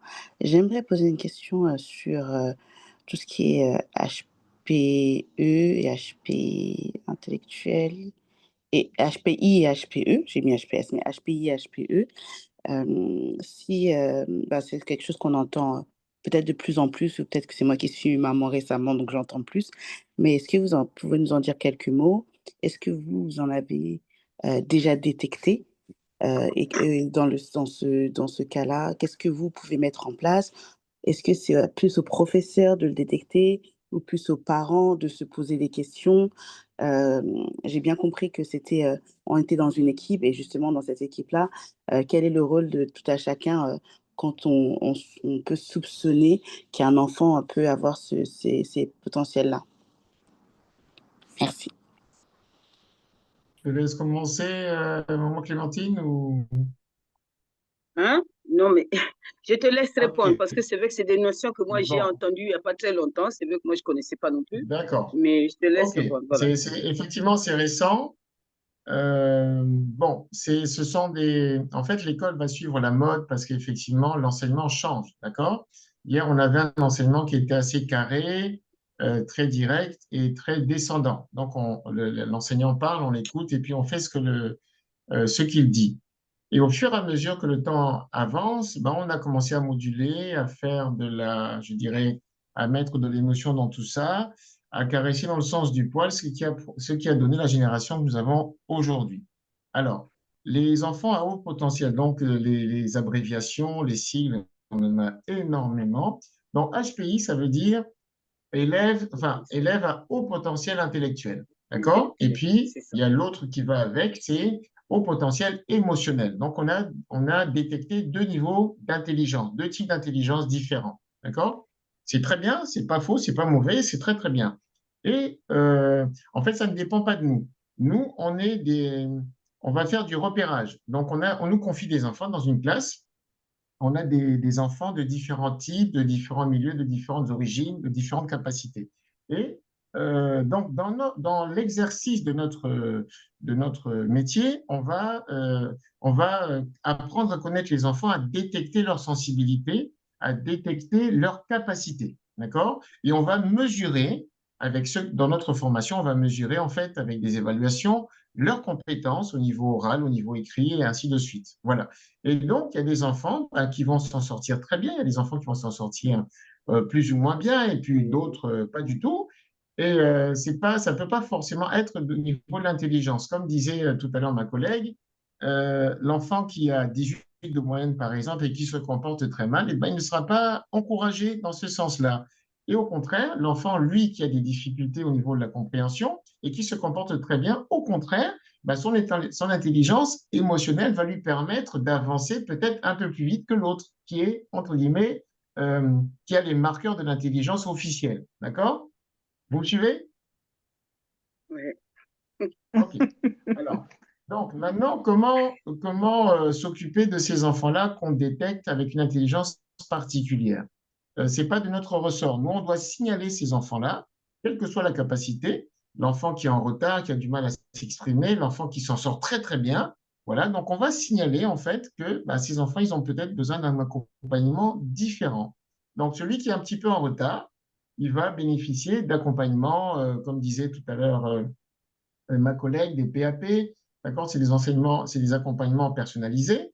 Et pour les autres qui ont des facilités d'apprentissage, de compréhension, eux aussi, ils auront un accompagnement différent, d'accord? On va leur proposer, par exemple, d'intégrer ce qu'on appelle, un exemple, hein, une classe européenne, vous voyez, où ils ont un rythme de travail un peu plus poussé, d'accord? Parce qu'ils ont la capacité intellectuelle de supporter la charge de travail qui est proposée, d'accord? Tandis que l'autre, qui a un peu plus besoin de temps, ben, il aura, par exemple, pour une évaluation qui va durer, on va dire, 30 minutes, ben, lui va bénéficier de 40 minutes pour pouvoir faire son exercice. Vous voyez? Mm. Voilà. Ok. Donc, alors, oui, je termine ça. Quand on a signalé l'enfant, c'est le psychologue qui va prendre le relais. Voilà, vous avez C'est ça. des spécialistes qui vont accompagner l'enfant et qui vont faire passer des tests. Voilà. Et il va suivre toute une batterie d'examens et dont nous, on va recevoir les résultats après. On va confirmer ce qu'on a détecté ou pas. Et on va dire, bon voilà, cet enfant, il a besoin d'un accompagnement, il a peut-être besoin droit à un ordinateur parce qu'il a du mal à écrire. Il va peut-être changer de classe pour intégrer une classe avec un niveau supérieur parce qu'il a la capacité de suivre, et ainsi de suite. Ok. Merci beaucoup Didier. Alors, l'heure un peu passée, il y a tellement de questions. Alors là, je crois que faudrait refaire, faudrait refaire un autre atelier parce qu'il y a trop de questions. Je vais terminer par deux questions Mais quelles sont d'actualité. les plus importantes peut-être? Oui, bien sûr, les questions d'actualité. Alors, Oui. comment cela se passe avec ChatGPT? Comment savez-vous, comment savez-vous qui a fait le travail? Alors, ChatGPT, on va dire que c'est pour les collégiens, les tout petits, ils ne Ouais. s'intéressent pas à ça encore. Donc, les collégiens, les lycéens, les universitaires, comment on sait qui a fait le travail? Alors, bon, je vais donner un exemple le simple, en fait, c'est juste au niveau de vocabulaire. Comme ils ne maîtrisent pas la machine, ils vont aller à la maison. Oh, c'est super, on a une super machine pour travailler qui va travailler pour nous. Donc, ils mettent la question, par exemple, on donne un devoir à faire à la maison, ils vont poser la question à la machine qui va rédiger le devoir. Très bien. Ils font copier-coller et ils nous amènent le travail à l'école. Alors, je regarde, et là, je vais dire, mais le vocabulaire qui est utilisé n'est pas le tien, parce qu'ils n'ont pas programmé la machine. Vous voyez? Donc, D'accord. ChatGPT va écrire avec un vocabulaire qui est soutenu, et je vais dire à l'enfant, bah, c'est très bien, ChatGPT écrit très, très bien, il a fait un bon devoir. Est-ce que tu peux m'expliquer ce que veut dire, par exemple, tel mot? Et là, il ne pourra pas me le dire, il ne pourra pas me répondre. D'accord, ok. Alors, Maman oui, Clémentine? oui, je vais ajouter. Alors, tu vois, en maths, c'est très simple. Quand ils vont prendre leur chape GPT, bah, chaque GPT ne justifie pas les réponses, en fait, alors qu'on leur exige de prendre les notions du cours, de justifier chaque réponse. Et donc, quand je vois ça, que je me rends compte que c'est pas lui qui a fait, mais moi, souvent, c'est très direct. J'envoie au tableau. C'est un devoir maison fait. J'envoie au tableau, je mets la question, ben, tu fais. Ouais. À Et ça l'ancienne, fonctionne très bien. Et là, la ça nouvelle fonctionne très bien. Il y en technologie. a qui, ils avouent. Voilà, ils avouent tout de suite, ils disent non, madame, en fait, c'est pas moi qui avais fait. Ah, d'accord, tu es d'accord que c'est pas toi qui as fait le devoir. D'accord, très bien. Voilà, c'est tout. Voilà, c'est souvent simple, en Ok, fait. En alors, maths, il y a tellement. Dans ces cas-là, Voilà, c'est bon. quel conseil vous donnerez aux parents? Parce que des enfants qui sont au collège, lycée et encore à la fac, on n'est pas derrière pour surveiller leurs devoirs, en fait. Surtout ceux de la fac, on ne surveille plus, même pré-lycée, au lycée Ouais. aussi. Alors, quel conseil vous donnerez aux parents, justement, par rapport à ChatGPT dans l'utilisation concernant leurs études? Parce qu'on n'est pas derrière. Donc, il dit, bah, j'ai tel devoir à faire, j'ai telle mémoire à rendre. Et il s'est servi, en fait, de ChatGPT et non de son intelligence. Quel est le conseil que vous donnerez? Bah, moi, Didier, je prends la parole. Je- Bah, moi, le conseil que je donnais, en fait, Non, c'est par rapport au vas-y. proverbe 22. Par rapport au proverbe 22:6 que a donné Didier tout à l'heure, bah, il faut instruire l'enfant dans la voie qu'il doit suivre. C'est-à-dire quoi? Bah, il faut expliquer à un enfant que aller prendre ChatGPT, en fait, c'est pas lui. C'est ce qu'on appelle, nous, communément, tricher. En fait, tu as triché. Et ça, par rapport rien qu'à la parole de Dieu, nous qui sommes chrétiens, bah, on ne peut pas admettre que l'enfant triche. Il va falloir que l'enfant utilise ses moyens, ce qu'on lui a appris, se servir de ces moyens-là pour pouvoir faire son travail, en fait. Il va prendre ChatGPT, mais c'est pas lui. Et donc, s'il veut grandir aussi, parce que quand il prend ChatGPT, il va mettre sur sa feuille. Lui, il a retenu quoi? Rien du tout. Lui, il n'a rien du tout retenu. Le jour de l'examen, il n'aura pas ChatGPT. Vous voyez, bah, à la fin de troisième, par exemple, même de rien que les contrôles en classe, le prof va te donner un sujet, ChatGPT ne sera pas là pour répondre aux questions. Ok. C'est là où on Merci. voit des grandes différences. Un devoir maison, un enfant va avoir 19. Et on donne le même style de devoir, les mêmes questions, peut-être juste on a changé quelques chiffres, des trucs, ben, il va avoir un 5. Ok. Voilà. Super. Merci beaucoup.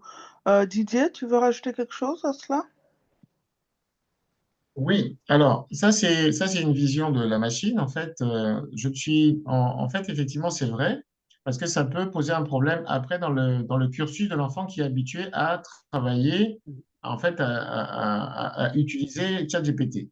Maintenant, on n'est pas fermé à la machine. Il faut travailler avec la machine de façon intelligente. Comme un sportif va utiliser des machines euh, pour s'entraîner et tout ça.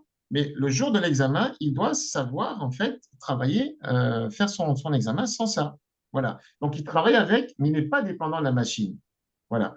Donc, il y a une façon de travailler avec la machine que, bah, en tout cas, moi, je fais avec mes élèves. Je les forme à travailler avec ChatGPT. Et donc, je ne suis pas fermé au niveau de la technologie. Bon, on abordera ce sujet-là une autre fois peut-être. Je me suis vraiment adapté et voilà, donc j'explique aux enfants comment travailler avec la machine, comment optimiser la collaboration avec ChatGPT. Voilà. D'accord. Ok. Ok, merci beaucoup. Alors, dernière question. Je suis vraiment désolée, les parents, parce qu'on ne pourra vraiment pas répondre à toutes les questions. Mais pour ceux dont je les mêle, je vais essayer de donner à Didier et maman Clémentine pour qu'ils vous envoient éventuellement des réponses. Alors, la dernière question, c'est que pensez-vous du programme de l'éducation sexuelle à l'école? Oula.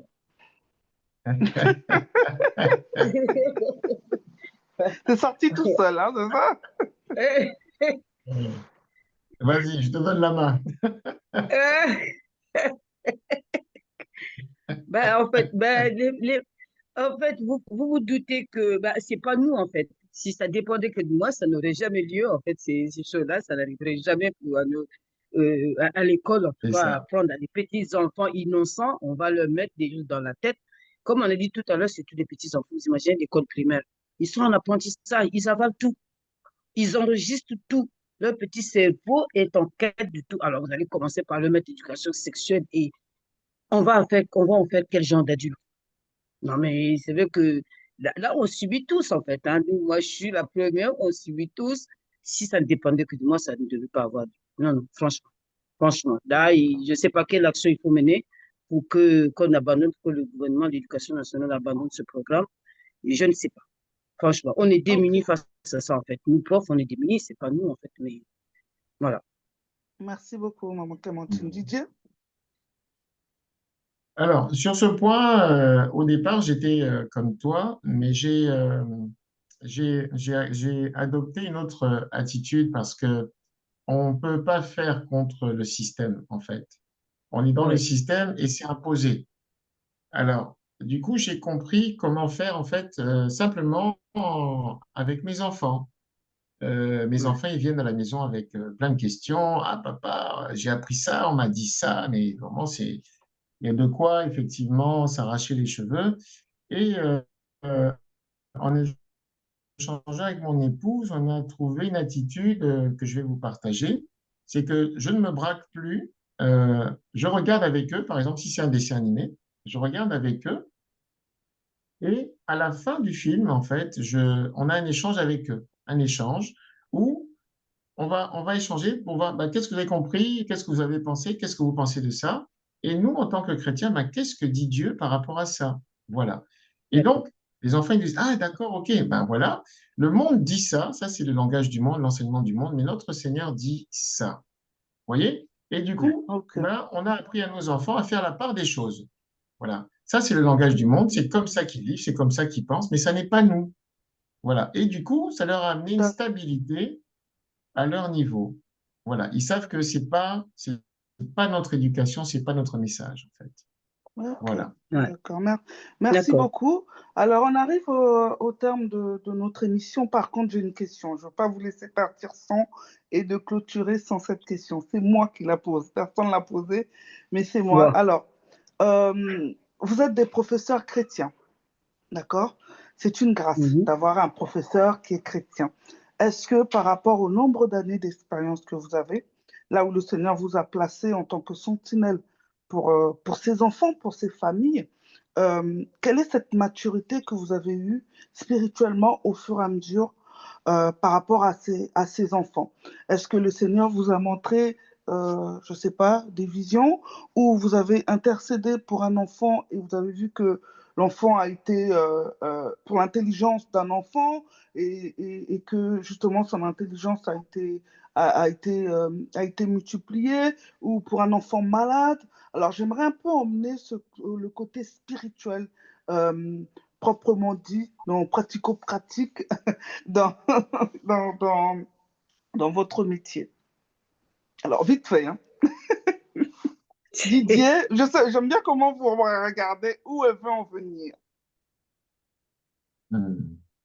Vous avez saisi ma question Bon, ou pas? honneur aux Ou je dames, reformule? reformule ta Oui, question oui. alors. Ouais. Je reformule? Oui, Alors, je reformule. En tant que professeur chrétien, quel est votre rôle spirituellement par rapport à ces enfants, par rapport à ces familles? Vous arrive-t-il d'intercéder pour des cas particuliers que le Seigneur vous montre? Vous est-il Mhm. arrivé d'avoir des expériences justement où le Seigneur vous donne justement toute une famille à porter dans l'intercession ou un enfant en difficulté à porter dans l'intercession, les témoignages que vous avez éventuellement par rapport à votre métier qui va au-delà de professeur, mais qui est plus sentinelle spirituelle aussi. alors, le travail d'enseignant, bon, ça c'est le travail dans le monde, effectivement, mais bon, je ne suis pas arrivé là par hasard, bien entendu. J'ai compris après que c'était ma mission. C'est la porte que le Seigneur m'a confiée. Et quand je suis arrivé là, grâce aux enseignements que j'ai eus, Dieu merci, bon, on est dans une église où on nous enseigne bien la parole de Dieu.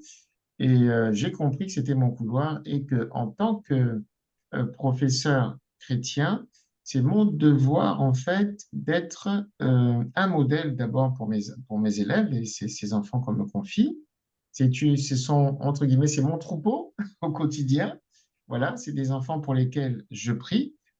C'est des enfants pour lesquels j'ai beaucoup d'amour parce que j'ai beaucoup de compassion pour eux. C'est des enfants qui souffrent énormément. Ils ont besoin de prière. Je ne peux pas leur parler de Dieu. Et j'ai compris dans l'exercice de mon métier, c'est impressionnant en fait. Avant, j'évangélisais en parlant, mais j'ai appris que l'évangélisation, c'était ma vie. Le miroir en fait que le monde regarde, c'est ma vie de chrétien.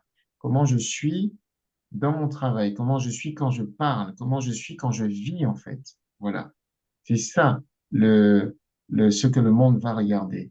Voilà. D'accord. Donc, j'enseigne avec les principes que le Seigneur nous a donné. Voilà. Amen. Merci Didier. Maman Clémentine, vite fait. Oui, bah, je rebondis sur ce que Didier vient de dire. Effectivement, on est chrétien, mais sauf qu'on ne peut pas parler de Dieu, effectivement, pas par la parole, mais par notre façon d'être, en fait, par nos actes. Alors, tu as parlé d'intercéder, oui, en fait, j'ai appris, peut-être un peu tard, je l'ai regretté d'ailleurs, au début, je ne le faisais pas, mais après, j'ai appris, en tout cas les 2 dernières années, ben, je priais pour mes élèves, en fait. Je priais à chaque fois avant de rentrer dans une classe, je priais pour eux. Donc, je priais pour eux, je priais pour mes collègues, et j'ai déjà intercédé pour un enfant particulier. Tout à l'heure, je vous avais parlé du SECPA. J'avais une élève qui est gentille comme pas possible, elle était volontaire, mais sauf qu'elle avait du mal dans beaucoup de matières. En plus, il s'avérait que j'ai remplacé un collègue qui était malade et qui était prof principal. Donc, du coup, j'avais pris la classe en charge. Et donc, c'était à moi de voir tous les élèves, quel profil ils avaient.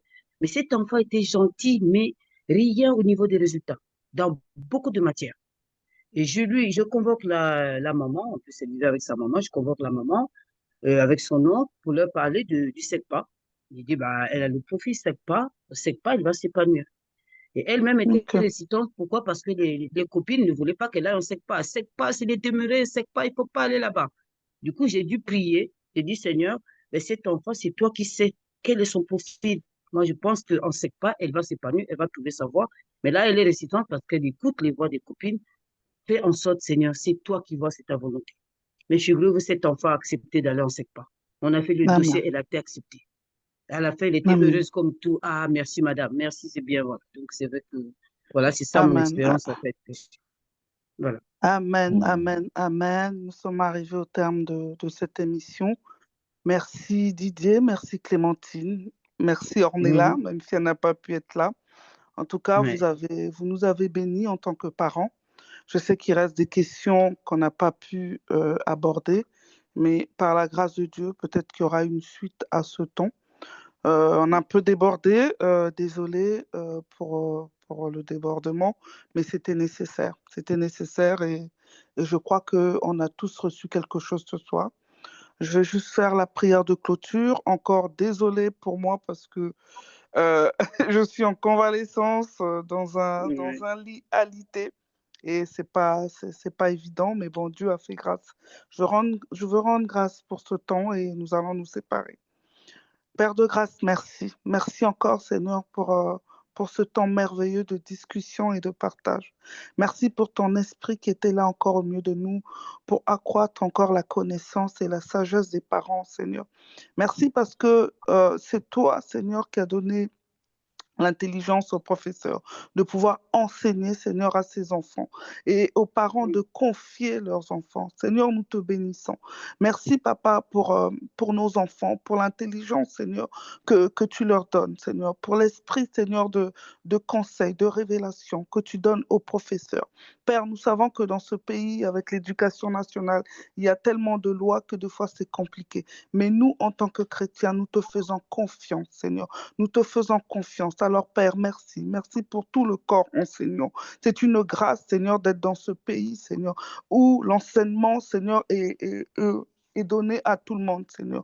Dans beaucoup de pays, ce n'est pas évident. Mais nous avons cette grâce. Alors, nous te disons merci. Merci pour nos enfants, pour la protection divine, ô Éternel. Je te bénis, Seigneur, pour la vie de Didier. Je te bénis pour la vie de Clémentine.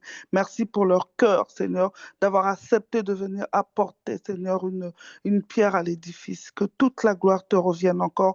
Merci pour toutes les personnes connectées, Seigneur. Que la connaissance qu'elles ont acquise aujourd'hui, Seigneur, qu'elles puissent la mettre en pratique. Saint-Esprit, nous te rendons grâce. Merci encore dans le nom puissant de Jésus-Christ. Nous avons prié. Amen, amen, amen. Excellente soirée. Soyez Amen. bénis au nom de Jésus. Bonsoir à Bonne tous. soirée à Amen. Au tous. La revoir. team, Bonne ne vous soirée. Bonne déconnectez soirée. pas.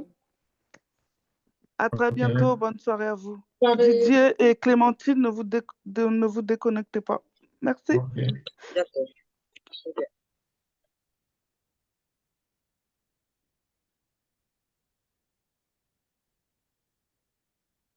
Au revoir. Bonne soirée à vous. Bonne soirée. Soyez bénis. Bonne soirée. Bonne soirée.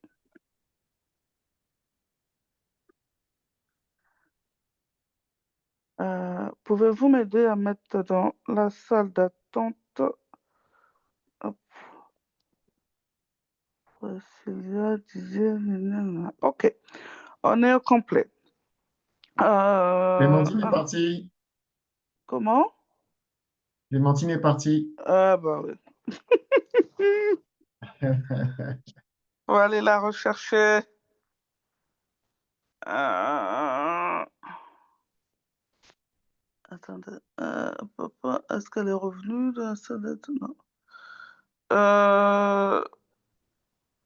Qu'est-ce qui peut appeler maman Clémentine, s'il vous plaît?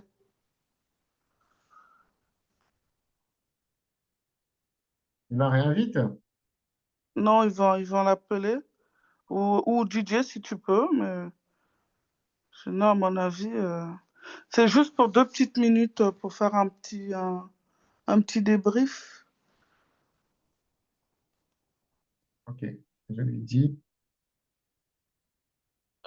Lui écrire, elle va pas voir. Elle a dû laisser son téléphone et partir. Je l'appelle, je l'appelle.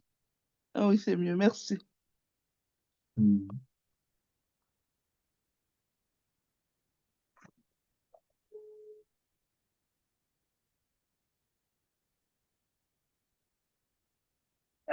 Oui, excuse-moi, en fait, Siama, elle a encore besoin de toi. Est-ce que tu peux te reconnecter?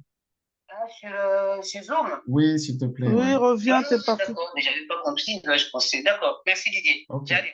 ouais, Oui. c'est bon, elle arrive là. Ma réponse, c'est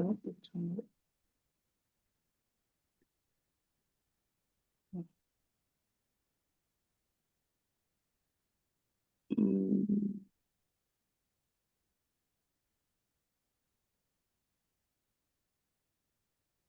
Précis, tu es là? Priscilla, tu m'entends? Oui, je t'entends. Ouais, tu peux faire entrer maman Clémentine en salle de... Ah, ça y est, elle est là, c'est bon. Ok, t'es parti trop vite, maman Clémentine. Pardon, Siama. Moi, j'avais C'est pas c'est pas, compris. c'est pas grave. Mais oui, pourtant, tu avais dit avant, mais après, j'ai entendu au revoir. Oui, d'accord. C'est pas grave. Bon, Alors, on va faire un débrief rapide parce que l'heure est vraiment passée. Déjà, pour vous, en tant que professeur, votre ressenti pour nous permettre justement d'améliorer encore mieux et voilà, comment ça s'est passé, un peu le pour et le contre, vite fait. Bon, il n'y a pas de contre, c'est une première et c'est très bien. Donc, le déroulé était logique, c'était bien, bien mené. Non, c'est bien. Après, tu sais, quand tu as des échanges, forcément, on va déborder, hein. Mhm. hmm. Ok, Oui. ok, ok. Quoi d'autre? Non, j'ai pas de remarque Pour particulière. toi, c'est Pour bon? moi, c'était bien. Ok. Merci Didier, maman Clémentine. Pour moi aussi, en fait, moi, j'appréhendais, en fait. Tu connais moi, j'appréhendais, je me disais, oula, est-ce qu'on va être à la hauteur, on va dire quoi? Est-ce que ça va vraiment intéresser les Oh, parents ou pas? avec l'expérience Mais que là, tu as, tu avais peur. ouais, au vu des échanges, je me suis rendu compte et puis j'ai vu là sur le groupe, il y a beaucoup, beaucoup de questions, effectivement. Les Mm. parents se posent beaucoup de questions. Je me rends compte que les Oui, gens ont bien besoin sûr, vraiment de oui. la connaissance, en fait, à ce niveau. Ils ont vraiment besoin de, Oui, ils ont vraiment besoin de la connaissance à ce niveau-là. Ils demandent, en fait, ils demandent. Donc, je trouve que c'est bien. C'est vraiment une bonne chose. Comme tu as dit, vraiment, si on peut répondre à beaucoup de questions, c'est vrai que ce serait pas mal. Ça leur donner des outils, en fait, pour aider les enfants. Ok, Voilà. Donc, oui. pour moi, c'est positif, très positif. Ouais. ok. Merci beaucoup. Alors moi, de mon côté, pareil. Merci à tous les deux. C'était très fluide. Vous êtes des profs, hein, donc très bien expliqué, il n'y a rien à dire, on a bien compris. Non, vraiment, merci beaucoup parce que le dépôt était là. Et comme a dit maman Clémentine, moi j'ai eu beaucoup, même en privé, beaucoup de questions. Et que Dieu fasse grâce, que le milieu de l'année prochaine, qu'on puisse remettre partie 2 vraiment pour permettre aux questions non traitées, parce que les parents, il y a toujours cette barrière entre le prof et on n'ose pas poser trop de questions par peur justement peut-être que le prof se pose des questions Mm. concernant l'enfant, donc on protège en même temps l'enfant, on n'ose pas tout dire. Et je pense que ça, c'est des questions où j'ai beaucoup de personnes qui m'ont écrit sur le thème en me disant c'est vraiment très intéressant, on a besoin de parler aux profs. Et que le Seigneur fasse Oui, grâce qu'on puisse faire une partie 2 en tout cas.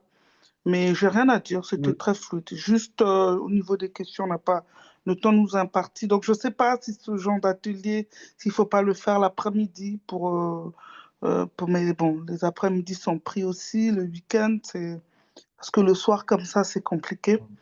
Donc, mais bon, que le Seigneur Ouais. nous donne la sagesse. En tout cas, j'ai beaucoup aimé, beaucoup, beaucoup. C'est juste la maternelle, mais bon, le Seigneur, la volonté parfaite du Seigneur et on s'aligne. Oui, non, ok. Donc, en tout cas, D'accord. voilà. Moi, j'espère que j'ai pas dit des bêtises. J'ai vraiment relu ces notes pour la Non. maternelle. Comment Non, j'ai non, non, stressé non, au parce que contraire. c'est pas du tout mon domaine. Et voilà, j'ai fait Non, comme j'ai pu. t'as lu, mais t'as commenté quand même. T'as commenté un peu ce que Ok, tu disais. Donc, voilà. ok, bah Non, tant non, mieux. Bah, là, je vais vous laisser parce que j'ai mal depuis tout à l'heure. C'est bah oui, c'est ce que vraiment j'allais pas. dire. Là, Ouais, ouais. tu Ok. forces, Là, après, vraiment. Ouais, ouais. Là, je vais vous laisser. Merci beaucoup, Didier. En tout cas, sois abondamment béni De rien, merci pour à tout ce que toi, tu as merci apporté. à maman Clémentine, merci beaucoup pour ce Voilà. moment. oui. Merci. Soyez Voilà, mais bénis. Didier, Bonne écoute, je soirée. te Merci. contacterai après pour ton chat GPT parce que moi, je suis pas là-bas, tu vois quoi. Voilà, mais Oui, j'essaierai de communiquer avec toi à ce sujet. oui, pendant les vacances, je vais faire une vidéo pour mes élèves. Je te l'enverrai. Une D'accord, vidéo simple, d'accord, comment très bien. utiliser ChatGPT. D'accord?